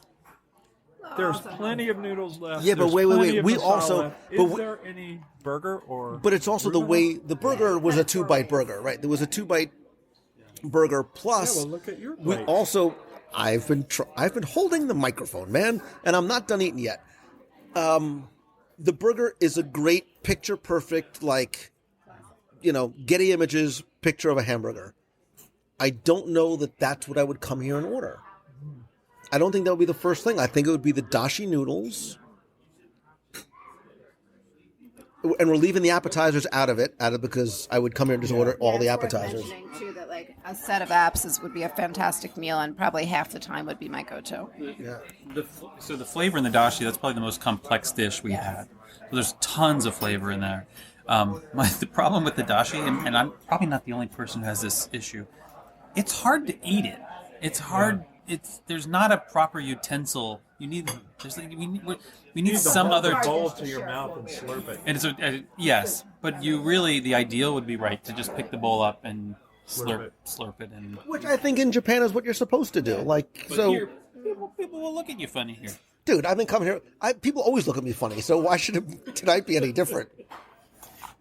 I can see how it would be number one, but I think in terms of what would my go-to be among these things, it would probably be the burger because it's going to be consistent. Bear in mind that we're here for lunch, right? And so I would agree that I wouldn't go to any of the entrees first. I would go to the apps first. The apps are, to me, head and shoulders above any entree, and I would rather make a meal out of the bao bun, Even the above shrimp the burger? taco. Yes. You would pick I think I would definitely too. pick the bao over the the bao is if there was one thing, it could only get one thing. Right. So if you can only order one entree, what would it be for you guys? Would it be the burger? It would be the burger at lunch because you can't get it at dinner, and to me, it tastes better than anything else I had. And you can get the dashi at dinner. But I think there's other burgers that have different, there's a couple places that have a really nice, a blue cheeseburger. Even Deluxe has some great burgers there too. The Gibson burger, and I know I sound like a homer, but the Gibson burger at Boathouse is, in terms of the flavor of you can just eat the burger by itself because the meat is so good. That would rank up there too. I think if I had to choose an entree, I would choose the dashi. And if you're talking about a complimentary meal, like the bao and the dashi, I mean that's a perfect meal. That's a perfect meal. I mean, I wouldn't even necessarily eat them in that order. I think I just have them both brought at the same. Or shrimp dashi instead of the tofu. I would like to see. I would like to, but I would almost like to taste.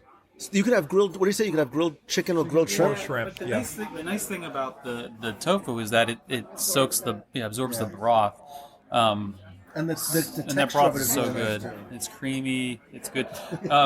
Actually, I'd like to have. I think if I was getting the dashi, I would ask for a side of the jasmine rice. Also, in fact, I may do that right now. You know what? That tofu's really good. It's crazy. That tofu is really, really good. You know what? It's a hard number one from it. Yeah. I felt like you were going to be. I felt like everybody was going to judge me for going with a dashi for number one, and I really hesitated a lot to say it. The more I sit here and taste it, it's hands down, no question at all. It's the number. So Tim, we've just been ranking our favorites. Awesome. What do you think? So we obviously for entrees only. What do you think is your favorite of the entrees, or in terms of what we ordered? For me, or for what am I guessing? What you're guessing? I think the Reuben and the French dip. Wow. Okay. Yeah. So I do love our seafood. I love our seafood, most of which is sustainable. I've always loved our fish of the day, whether it be salmon, grouper. We've had several different fish over the year. Usually grouper or salmon, but I've always loved that as well. The dashi and the burger were the top two for us. Okay. I think the dashi is really, really, really good. Good.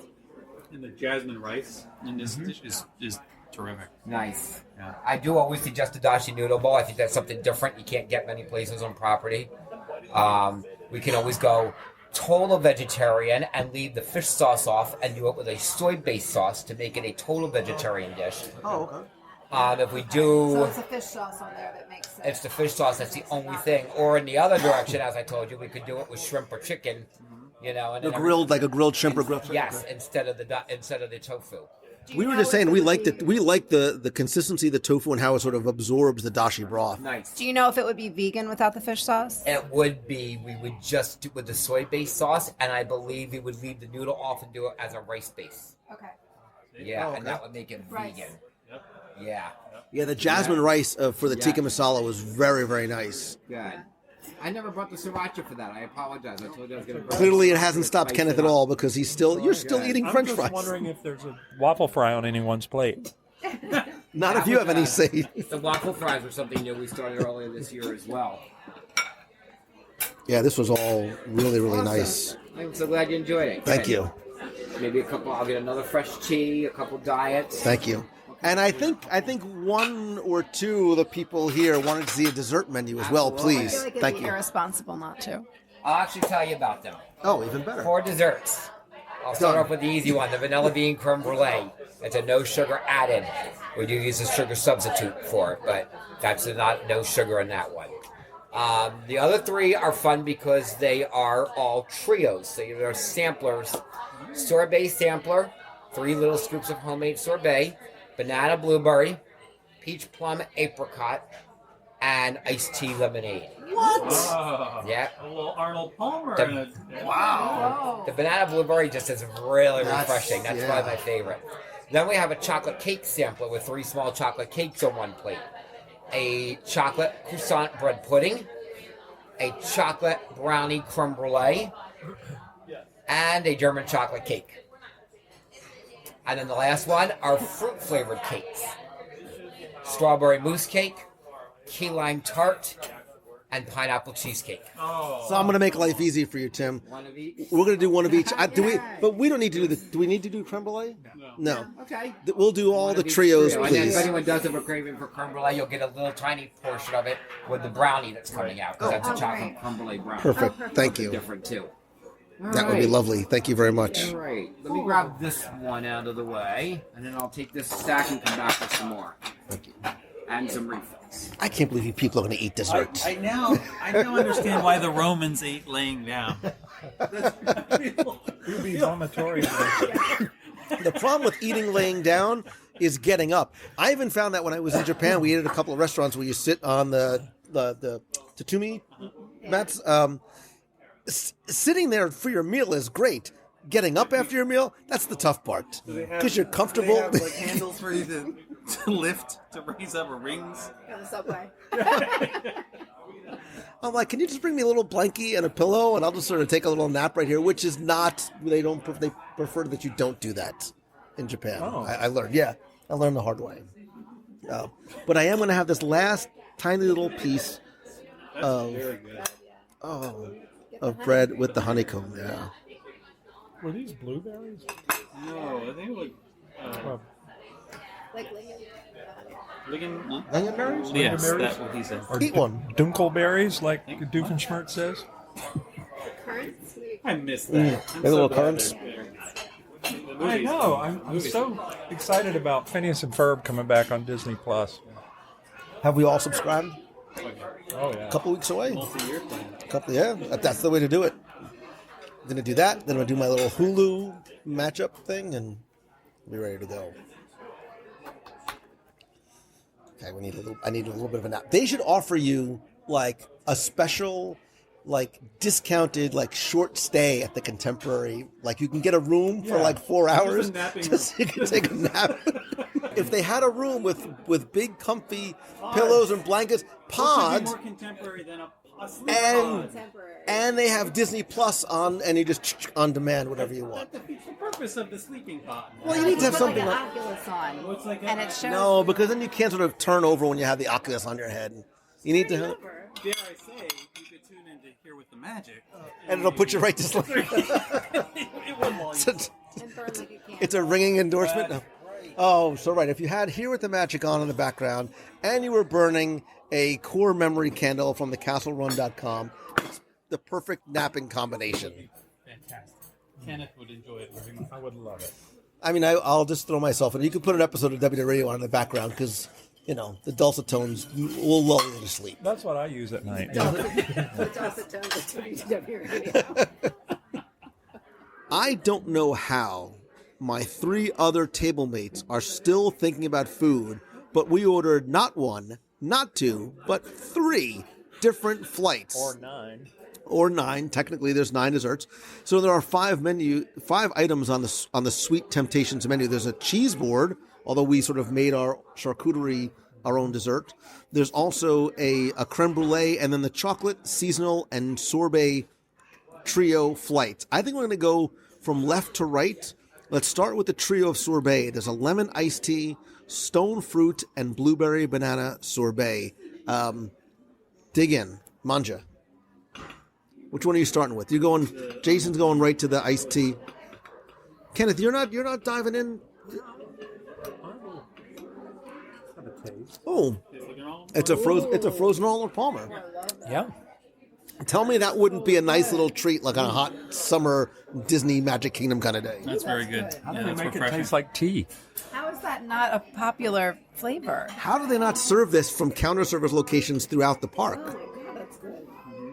Mm-hmm. I'm done. All right. Now let's move over to the stone fruit. I don't know what a stone fruit is, by the Like way. anything with a pit, like peaches, apricot. Oh, that's nice. Very nice. Sweet. Oh, it's peach. Very peachy. All right, I've been waiting for the blueberry banana because these are a few of my favorite. What are you people doing? Get out of my fruit.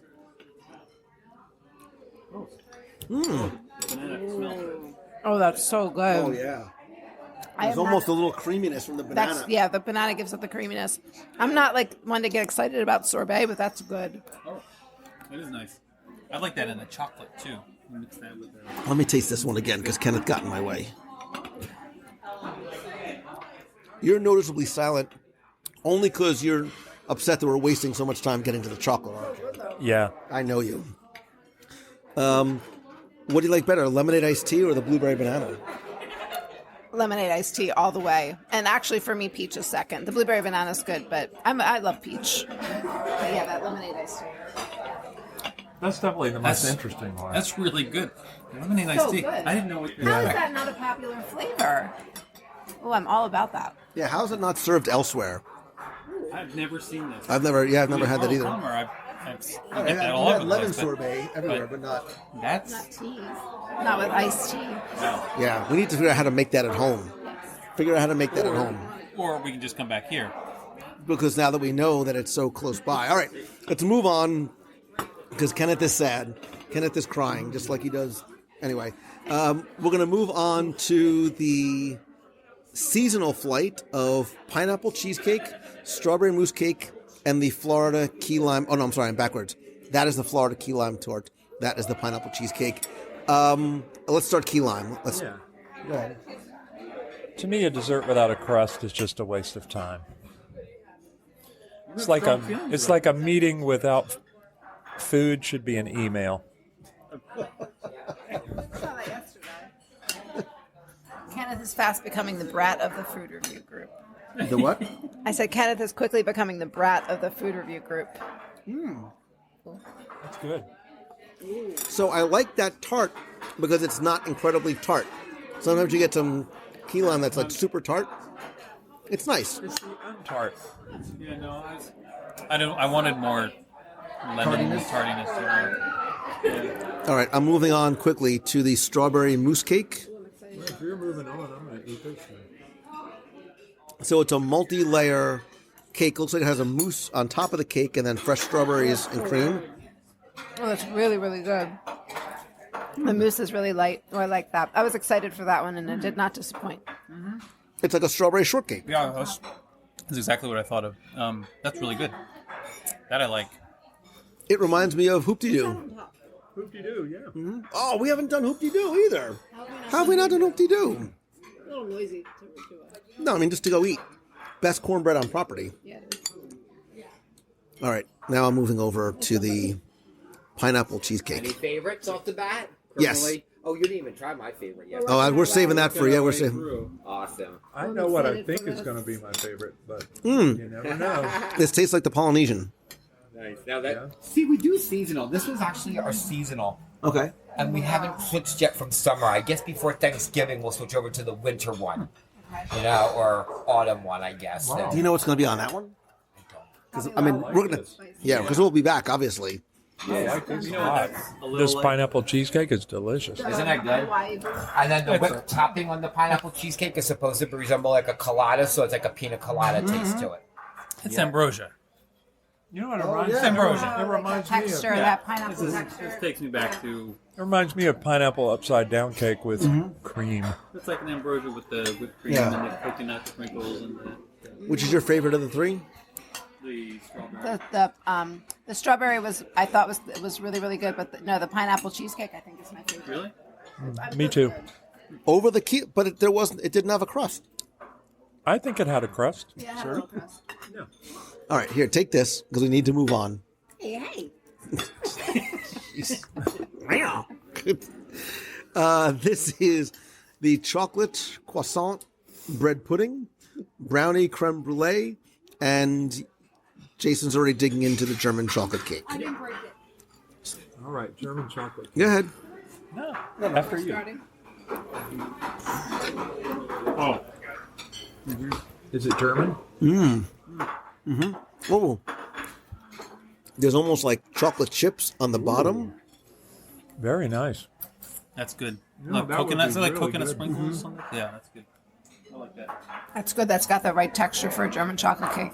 Okay, now I need a glass of wine. Sorry, if you give a mouse a cookie. But this would be really good with a nice Tempranillo.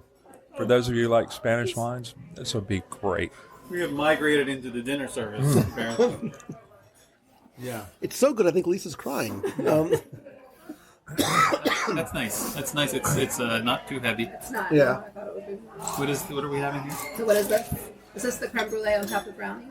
Mm-hmm. Oh. Is that what you said? Oh. So I'm not usually a huge creme brulee fan. I like the rich, dark, deep chocolate of that on the bottom. I like that. Yeah, that's all I got, though. You don't taste any of the creme brulee on top, really. You know what it reminds me of? Like a black bottom. Oh, yeah. It tastes like a black bottom. I don't know what that is. It's like a, it's like a brownie type with a cream cheese sweet There's no cake. cream cheese. That's what's missing, a little tang. It needs a little tang. Yeah, the cream And it doesn't have the sour cream, Yeah. cream cheese tang. Yeah. But it's that, it reminds me of that. Because I'm not a huge chocolate person, but I like a black bottom because it cuts it. That brownie's delicious. I would have that on its own. Yeah. All right. Chocolate croissant bread pudding to... This is what I expect to be my favorite. So let's find out.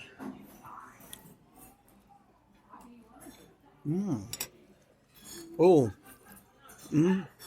It's warm. It's moist. The night was moist. I think I like that one the best. Oh, yeah. Yeah. Oh, yeah. I was right. It is my favorite. Yeah, of course it is. Awesome. Thank you. Not the light here. Yeah. That is really rich. And it's the perfect size. Like that's a... We don't need any more of that. Yeah, like this is the flights are enough. They're small portions, but they're rich enough to share. Like I couldn't eat all that by Kenneth could, but I couldn't eat all that. I could certainly eat. I could eat 3 of these easily. So of all 9 desserts that we just sampled, what are your top 2 favorites? My top 2 are the Arnold Palmer style sorbet, the iced tea lemonade sorbet, and probably the pineapple cheesecake. But all the sorbets were fantastic. And I'm shocking myself. If I was going to choose one of these flights, I would choose the sorbet. Without a doubt. I would say the croissant bread pudding and the pineapple cheesecake. I think the Arnold Palmer sorbet is really refreshing, and I like the what was it called? The strawberry mousse cake. Yeah, that was really good.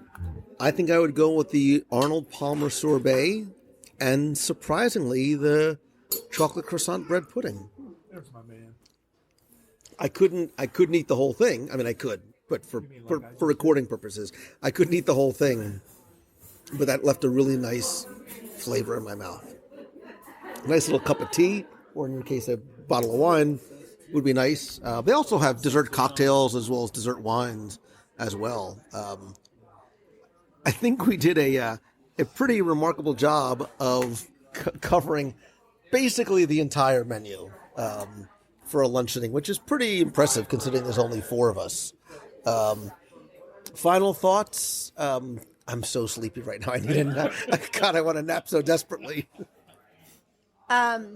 Yeah, I mean, just circling back, like such a hidden gem. Like walk across the street from Magic Kingdom, like basically can always walk in. Like, and the fact that I now know that you can get, a large portion of the menu, the apps, after hours until 1 o'clock in the morning at the bar, like this is such a go-to spot.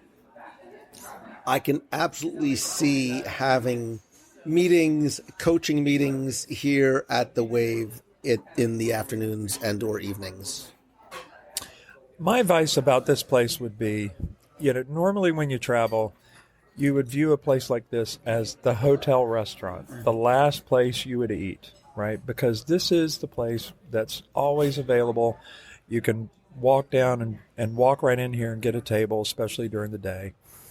But it is anything but that. And I would tell you, my advice would be come here when you're really hungry and you really want a great meal and you're ready to eat some good food. That's how I would look at this place. No, I mean, I've been talking this place up for a while. I love it. I think it's good if you're hungry. It's great. If you just want to come in for a light bite, have a bao bun, have some of the crab cakes, and a drink, that's fine too. And you can do that. You can do that in the lounge. I really this is why this is for me the most frequented restaurant on property, is because it's close and also it's just easy, and you can have a little meal or you can have a big meal.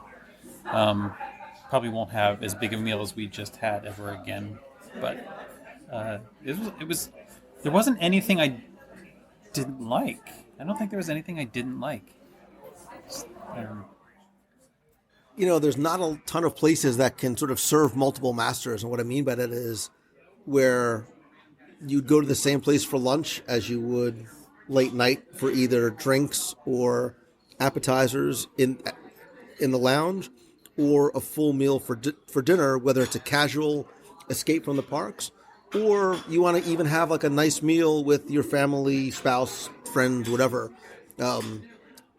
The Wave is deceptive in its lack of attention because of how good it was, and again because I think it can serve multiple sort of dining purposes. I now need to come back for breakfast because I haven't been here for the breakfast buffet in eons, and I think you guys were saying it's the best breakfast buffet on property. I mean, some people may think the Animal Kingdom so far away. But it is, and I would say Boma would give it a run for its money, but in my... This is a lower key experience than Boma. I mean, Boma to me, even for breakfast, is like, Boma is our Christmas Eve brunch every year, like for a reason. Like, it's not a low key thing. It's also, I think, Boma, is potentially scary for some people who might say, I'm not sure if I want to try African-inspired dishes. Well, I mean, Boma has a little of everything. I mean, I think very few people are going to go to Boma and not find something that they like. But this spot, I mean, to think about, if you're not staying at the Contemporary and coming all the way downstairs to walk out to go to Magic Kingdom, you're not going to see the Wave because even the monorail only goes through upstairs. So, you have to be very deliberate in coming here, which is crazy because it's such a quick walk from Magic Kingdom. But unless you happen to be staying here, walking through the ground floor lobby to get to Magic Kingdom, which is a situation where most families are excited and not trying to stop for a meal, it's very easy to miss this place. I would also add that, and I've done it this way, spend time at the Wilderness Lodge and kind of treat this as like another restaurant for that resort, too, because you get this really nice boat ride. You can take the really nice boat ride across the sunset. It's beautiful. Yeah, it's a nice. I just love that you can always get a table here too. I mean, and I'll say this about breakfast too: the buffet is fantastic, but ordering off the menu, he mentioned the crab cake eggs Benedict that they have at breakfast. That's not on the buffet. But it's a great place to come in and just have, order off the menu at breakfast. So I have one regret that I have to be perfectly candid about. I regret not coming here more often, for taking it for granted, like because it's so close, we just sort of don't think about it because we don't stay here. And like you said, you don't pass by it really all that often unless you just happen to be walking through the Contemporary for one reason or another. This very much, and I have to sort of ruminate on this a little bit, but, the Wave might be sort of quickly jumping up if I was to make a list in my mind of some of my favorite places to eat in Walt Disney World. Where does the Wave fit on that list? I'm not sure. I mean, does it fit somewhere on that list for you, or do you know sort of where you'd put it? I mean, it's definitely very, very high up there for me. And I think it's also worth mentioning that, like, price-wise, I mean, it's not a cheap meal, but for a meal at Walt Disney World, particularly as a local, you very quickly realize like how expensive these meals get. And, you know, coming out for a quote-unquote special occasion meal many times a year on property, you know, you're dropping a couple $100 easy for, you know, at plus, you know, for a couple to go out for a date night or something. So to have a place like this where, you know, especially if you're not doing what we did and ordering the entire menu, you know, for, you know, in the range of what was our most expensive one? I mean, look, we were talking about, you can get cauliflower tacos and steamed bao bun. They're $11 each. Yeah. Like, that's not the worst value in the world. I think the most expensive thing that we had on the menu was the dashi noodle bowl at $18. Yeah, that was the highest. That we had.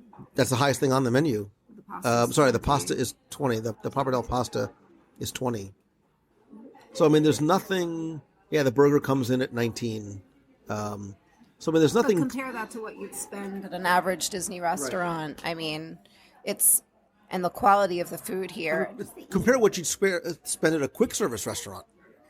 Yeah, I mean, I can go to the, you know, what's it called, the lunching pad with my kids and get hot dogs and chips, and I know I'm out $50. Right. You know, so again, like, quick walk across the street from Magic Kingdom, and especially as a family that's like, I remember traveling here with my kids, like when we would come here on vacation, and if you're like, you know, practically rope dropping to closing down the park at Magic Kingdom, like you need a break in the middle of the day, especially in the heat.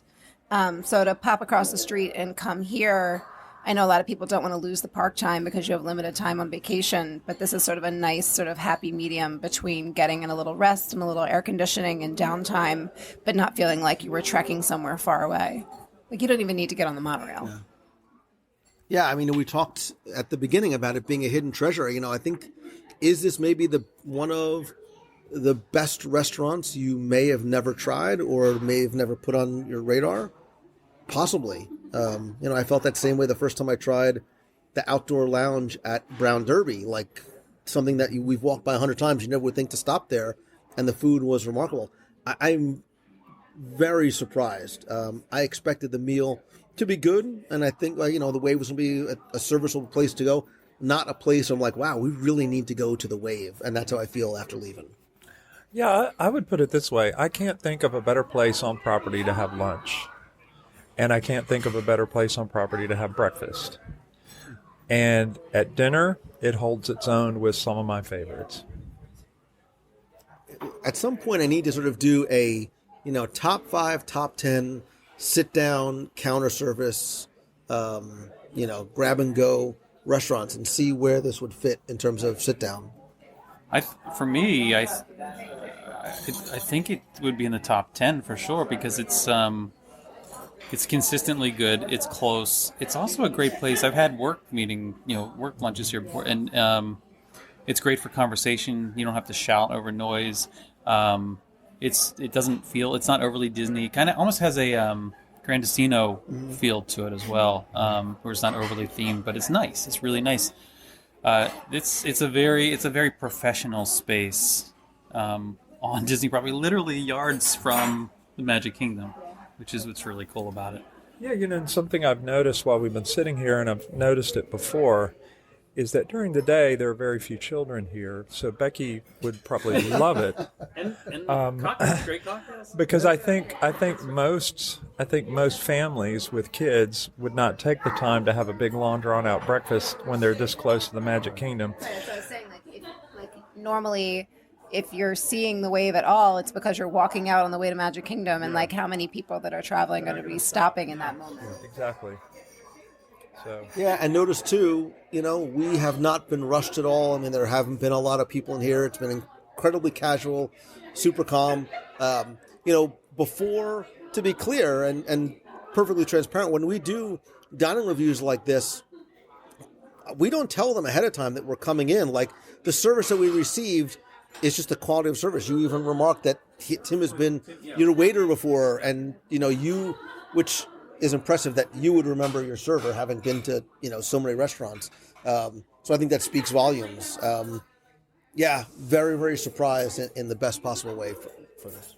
Yeah, and worth noting too, like we've sat and done a number of these before, and like, how easy has it been to sit here and talk in this big quiet booth, like in the back of the restaurant? Like, I mean, there's people in here, and it's not like it's dead silence at all, but like, comparing this to like other spaces where we've tried to do a recording like this has been so easy and so relaxed, and such a sort of tucked away spot to be able to sit and take our time and talk about what we're eating. Yeah, and like we said earlier, the Wave is not just the restaurant, but there is the lounge, which has very comfortable seating areas. Tim, we were just remarking about what an exceptional cast member you are and how much we have enjoyed our meal today. You had no idea we were coming in, but you were wonderful. The only thing better than the food was the service. Thank you. That makes my day. I appreciate you saying that. I'm going to blush now. Well, we'll see you real soon. Yeah, you can't get rid of us. We'll be back. Good. Possibly for dinner. So Good. I won't be here for dinner tonight, but no, knock on wood. No, I won't. No, I don't do dinner. I do actually fill in. I actually do dinners when they need people, but not tonight. Yeah. Well, thank you. We had a wonderful experience. Breakfast Really and lunch. appreciate I've been it. in this building 25 years now. Coming Wow. up. Really? Next year is my big 25th. Yeah. Wow. Yeah. So never transferred. I've always loved it here at the Contemporary. Wow. We were just talking earlier about when this used to be the Fiesta Fun Center. Yes. A long time ago. I remember it well. During that time, I used to work upstairs at the old Conqueror Steakhouse. Oh, yeah. Yep. And then several of us, Judy and Mel, the hostesses that were up front that greeted you, they've been up there that long. A couple servers working today have been here almost 20 years, and we all used to work upstairs together. And then when they So wait, were closed you down- here when it was the Top of the World Supper Club? Or was I that... was not. I came right... I can remember when I joined the Contemporary in 95 when I got hired.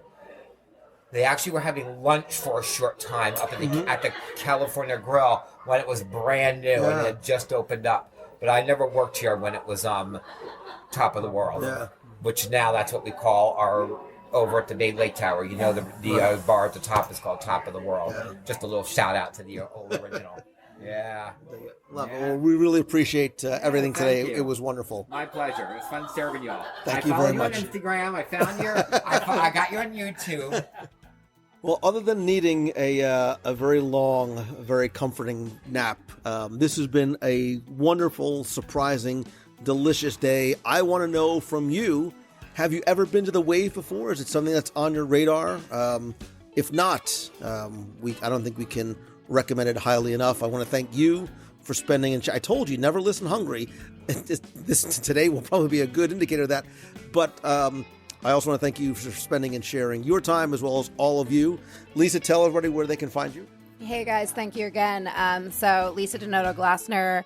You can find me, of course, over at the blog at thecastlerun.com. Instagram is The Castle Runner. And of course, I've currently recently launched the Core Memory Candles line, which you can find on the blog under the shop tab. Jason? I'm Jason Knapp here with The Magic, herewiththemagic.com. Also Here with the Magic on Instagram and Facebook. And I'm just here for the food. You can't find me anywhere unless people are eating. So I actually have a shirt on the WDW Radio shirt shop that says, "I'm just here for the food." I'm going to give one to you for Christmas because clearly that's exactly why you're here. That's pretty much it. No, I'm here for the friends, and that's how I love sharing food. So. Food is best enjoyed when it is shared with friends because you can order so many different things. Thank you, guys. This was a wonderful, delicious, fun afternoon. Remember at the beginning when we complained that we're like, oh, we ordered so much food, we'll have to take some of it home? There was nothing left. Kenneth left nothing. I knew from experience at this point to go ahead and get someone else to pick my kids up from school. We've only been here for 3 hours, which is not normally, let's be clear, this was by choice. This is not normally how long a lunch service would take. This is a French lunch, man. 3 hours. This is great. Could really use a siesta right now. Yeah, that's what I was just thinking. Yeah. We need to build in nap time. Thank you very much.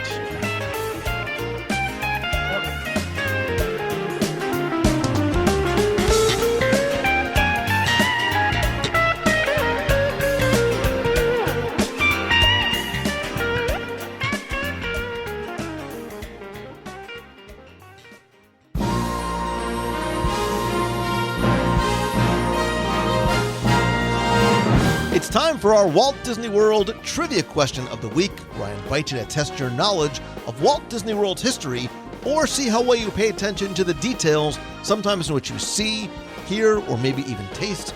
If you think you know the answer, you can enter via our online form for a chance to win a Disney Prize package. Of course, before we get to this week's question, we're going to go back, review last week's, and select our winner. So last week I had just returned from a speaking engagement and a meet that we did in London. So I figured since I was just in the UK, we would keep it in the UK, the pavilion, not the country. And I was talking about the Tea Caddy shop located on the promenade, which I personally love, by the way, because I'm a tea drinker. And it's based on, the design is actually based on the childhood home of Anne Hathaway. And you might be saying, that's fine, Mongello. Who's Anne Hathaway? No, that's the question I had for you, because I wanted you to tell me Anne Hathaway was the wife of what famous Brit? I want to first thank the hundreds of you who entered and got this one correct and knew that Anne Hathaway was the wife of William Shakespeare.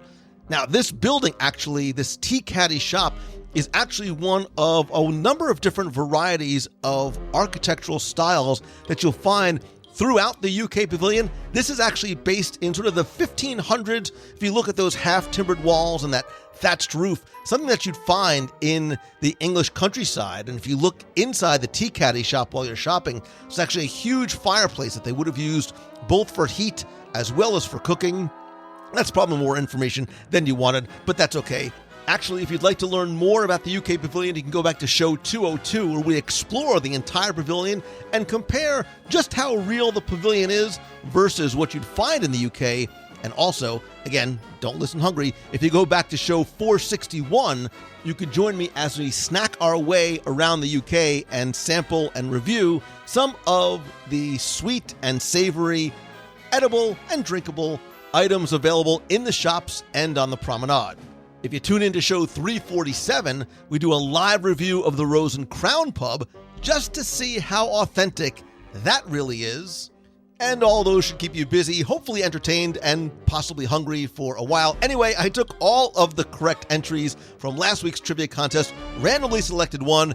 And again, last week we were playing for all of my digital products, which are all 7 of my virtual audio walking tours of the Magic Kingdom, as well as my 102 ways to save money for and at Walt Disney World book. You can find those on Amazon, in iTunes, and at WDW Radio.com. I'm also going to send the winner a WDW Radio vinyl sticker, a WDW Radio pop socket, t-shirt, and a mystery prize. And last week's winner, and the recipient of all those prizes, randomly selected is Robert Clenny. So Robert, congratulations. You use the online form. I have your shipping information. I will get your prize package at you right away. If you played last week and didn't win, that's okay, because here's your next chance to enter in this week's Walt Disney World Trivia Challenge. So obviously we're at the Contemporary Resort this week for our review. Let's stay there for trivia, and I love this resort for so many reasons, not just from a personal, sentimental, and nostalgic point of view, but architecturally, I think it's unique in so very many ways, including its design and construction. And in fact, the Contemporary Resort wasn't originally supposed to be known as the Contemporary Resort. And that's your question this week. Tell me, what was the Contemporary Resort originally going to be called? And actually, you can find this in some early marketing and promotional material for Walt Disney World before the park opened. Now, you have until Sunday, December 1st at 11:59 p.m. to go to WDWRadio.com, click on this week's podcast, use the form there. Again, you're going to play for all the digital products, the vinyl sticker, the pop socket, and I'm also going to throw in a mystery prize, which may have been from my trip to Japan. Maybe this week it'll be from my trip to the UK. So good luck and have fun.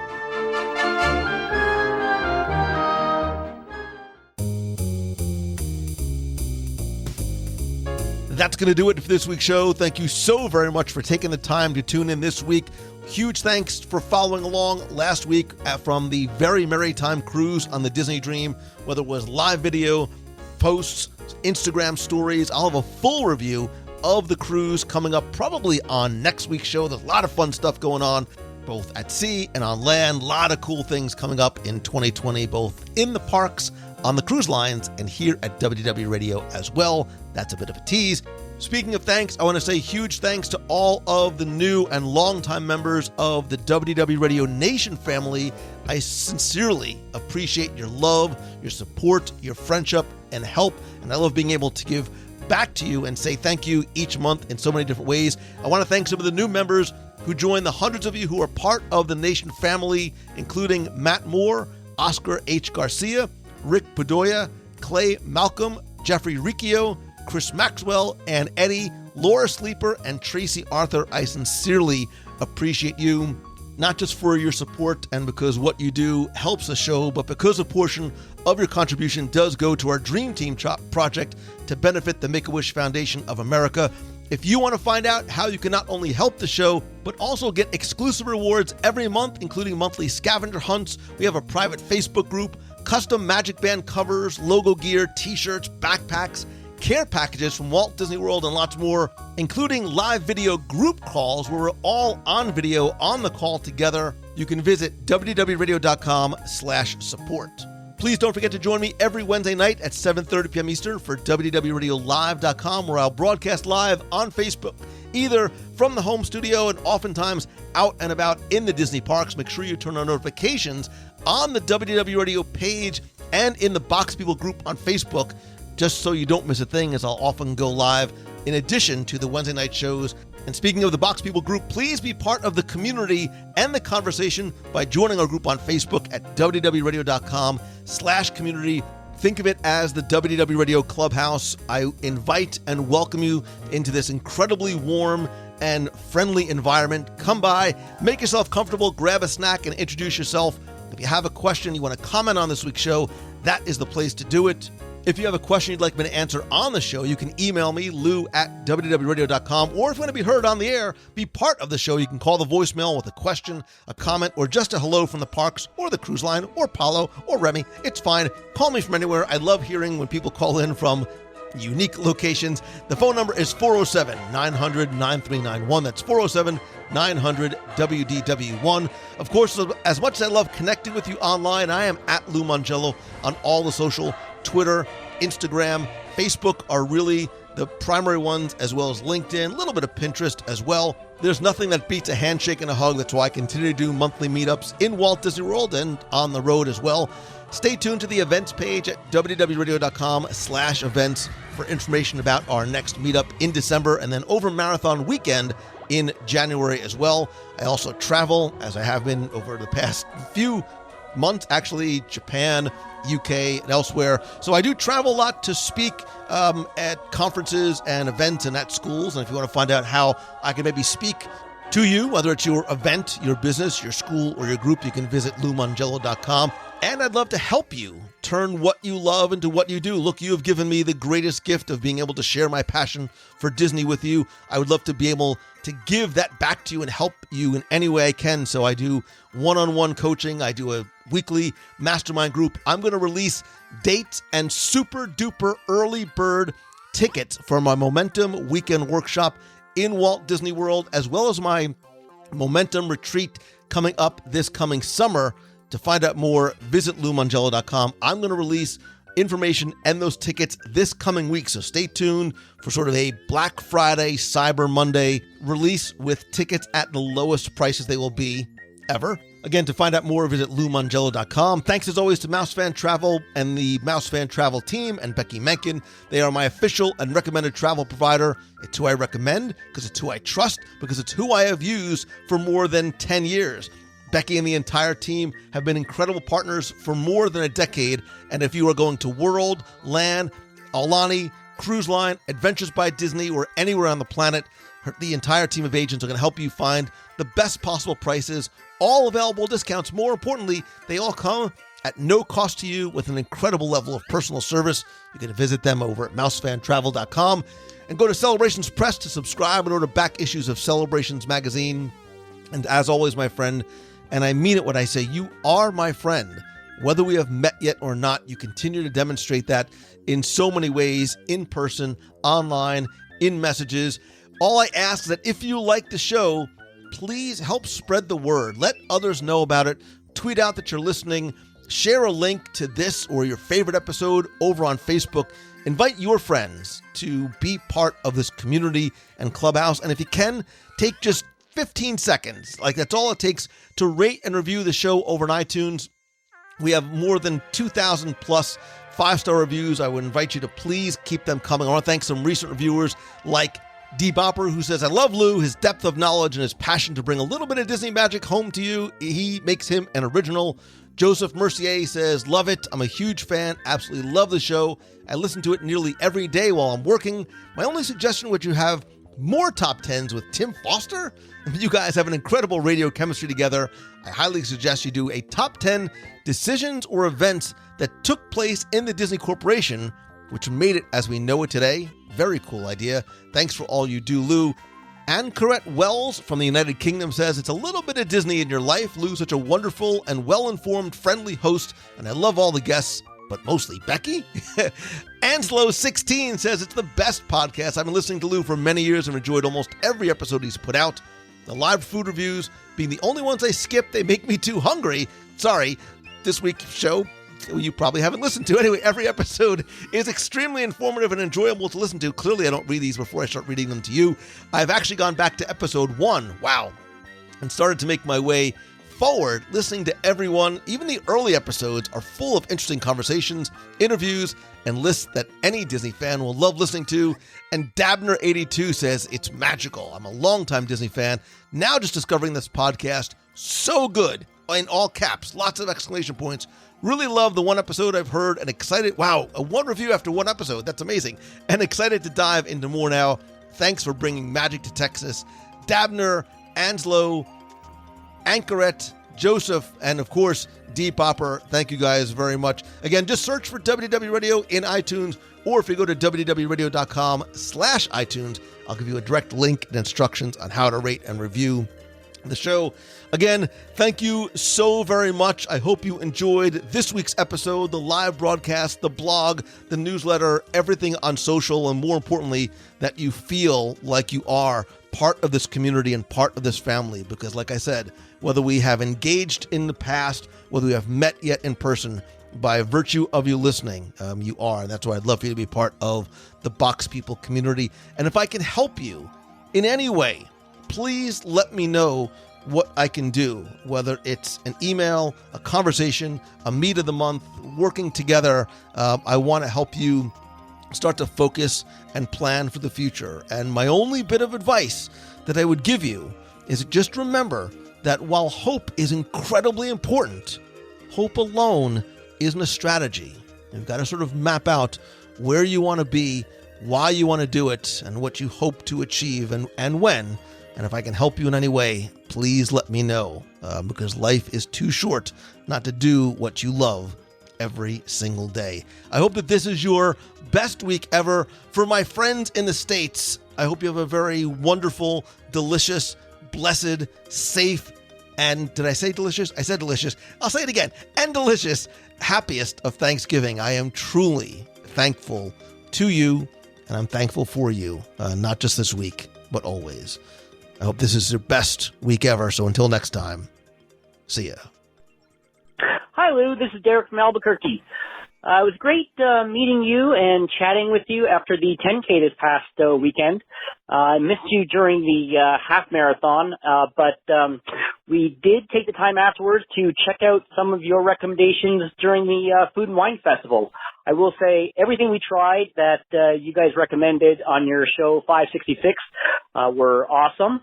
And the two best ones that I definitely would never have tried had you not mentioned them were the corned beef from Flavors of Fire. I'm not a big corned beef fan, but that was awesome. Really love the squeaky cheese curds. Squeakiness is key to cheese curds. And probably the surprise, as I think all you mentioned as well, were the ribs in Italy. I mean, who would order ribs from Italy? But they were amazing, and the portion sizes on both of those were fantastic. Definitely good values for the money. Thanks again for all you do, and hopefully we'll see you out there cheering again on the race. Take care. Bye.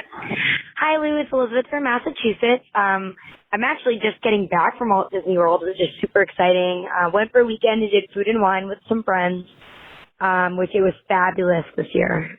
So your review actually from a few weeks back was super helpful because I kind of knew, hey, try this, don't try this, let's do that, not this. So that was great. The other thing is I did listen to your episode 275, I believe, and it was a DSI of the Country Bear Jamboree with Ryan Wilson, and the question was posed of what, like, if you think it's timeless and if it should be replaced ever. And I think still now in 2019, I know that episode was from a few years back, I do think that there's, and I feel this way a lot about a lot of the original attractions, especially in Disneyland and things like Country Bear Jamboree, that I feel like it'll also get to a point where people will realize that these can't be changed because they almost become artifacts, which I think is great. And I hope that, like, the archives or there's some sort of something that's created to preserve them the way they are, because they are important, and things that Walt did have a hand in or touch are in, like, historical artifacts for the company. I do think if they ever had to move it and they needed that space for something else, it could always belong at Fort Wilderness, the resort, like for a nighttime show or something like that. But I think getting rid of it, I hope never happens, purely for the reason that, like I said, I think it goes back to the fact that it is something purely from the time, from the beginning of the parks. So, yep, that's my 2 cents. I hope everyone's having an awesome day. Stay magical, and talk to you later. Bye. Hello, Lou Mongello. It's Gabby Naldo from Columbia, Maryland, calling you from one of your favorite places in World Showcase. I am outside Katsura Grill in the Japan Pavilion. I'm sure you can hear the drummers in the background. Just wanted to give a shout out to you and the rest of the WDW Radio running team for rocking it this weekend during the Wine and Dine half marathon races. It was so nice connecting with people whose voices I'd heard, names I'd seen in the group, but had never met in real life. It was just such an awesome experience this weekend. Thank you so much for all that you do and all that Deanna does to keep us all together and keep us all motivated to get through the races. I had my first team finish with the team, crossing the finish line with a big group at the 10K, and it was an amazing feeling. I can't wait to see everyone at Marathon Weekend, where I'll be running my first full marathon, and I'm just so excited. Thank you so much. Have a great rest of the week. Talk to you later. Bye. Hey Lou, it's Christine Morrison from Flowertown, PA. I just got finished listening to the second half of the Japanese trip, and it sounded wonderful. Maybe someday I'll get to do that. I would love to do a Adventures by Disney to Italy with my entire family. That would be so awesome. Anyway, I wanted to call you to kind of give you guys an update since this podcast was such an integral part in me going out on my own. But as of January 1st, I will officially be self-employed. I am expanding my business, and it's doing very, very well to the point where I can quit my day job. So I really kind of owe that to this community for giving me the confidence and the drive to pursue my dreams. So I got a plaque as a gift when I was down in Disney last month. If you can dream it, you can do it, with the partner statue on the plaque, and so that sits next to my bed. But I'm really, really excited for the next chapter, and I just wanted to let all of you know because you all played a big part. And it's funny because most of you I've never even met. I only met Lou once, but I just love all you guys, and thank you so much for doing something you didn't even know you were doing. So I appreciate it, and I'll keep you guys updated on how it's going. So have a great day. Make someone smile. Take care. Bye. Hello, it's Darlene Nagy, formerly of West Seneca, New York, and I am right now live at the Olga's Cantina, and I'm having a Yum Num, and I'm with Chris Bannett, too, who's having a Fuzzy Tauntaun. And Lou is on the Disney Christmas cruise and having a blast, I'm sure. And we are singing right now. So nothing better than being at Disney Hollywood Studios and August Cantina with family and friends. And you guys got only a few months until that New Orleans cruise. So start packing. Talk to you real soon. Have a magical day. Love and hugs and stay positive, as Lou always says.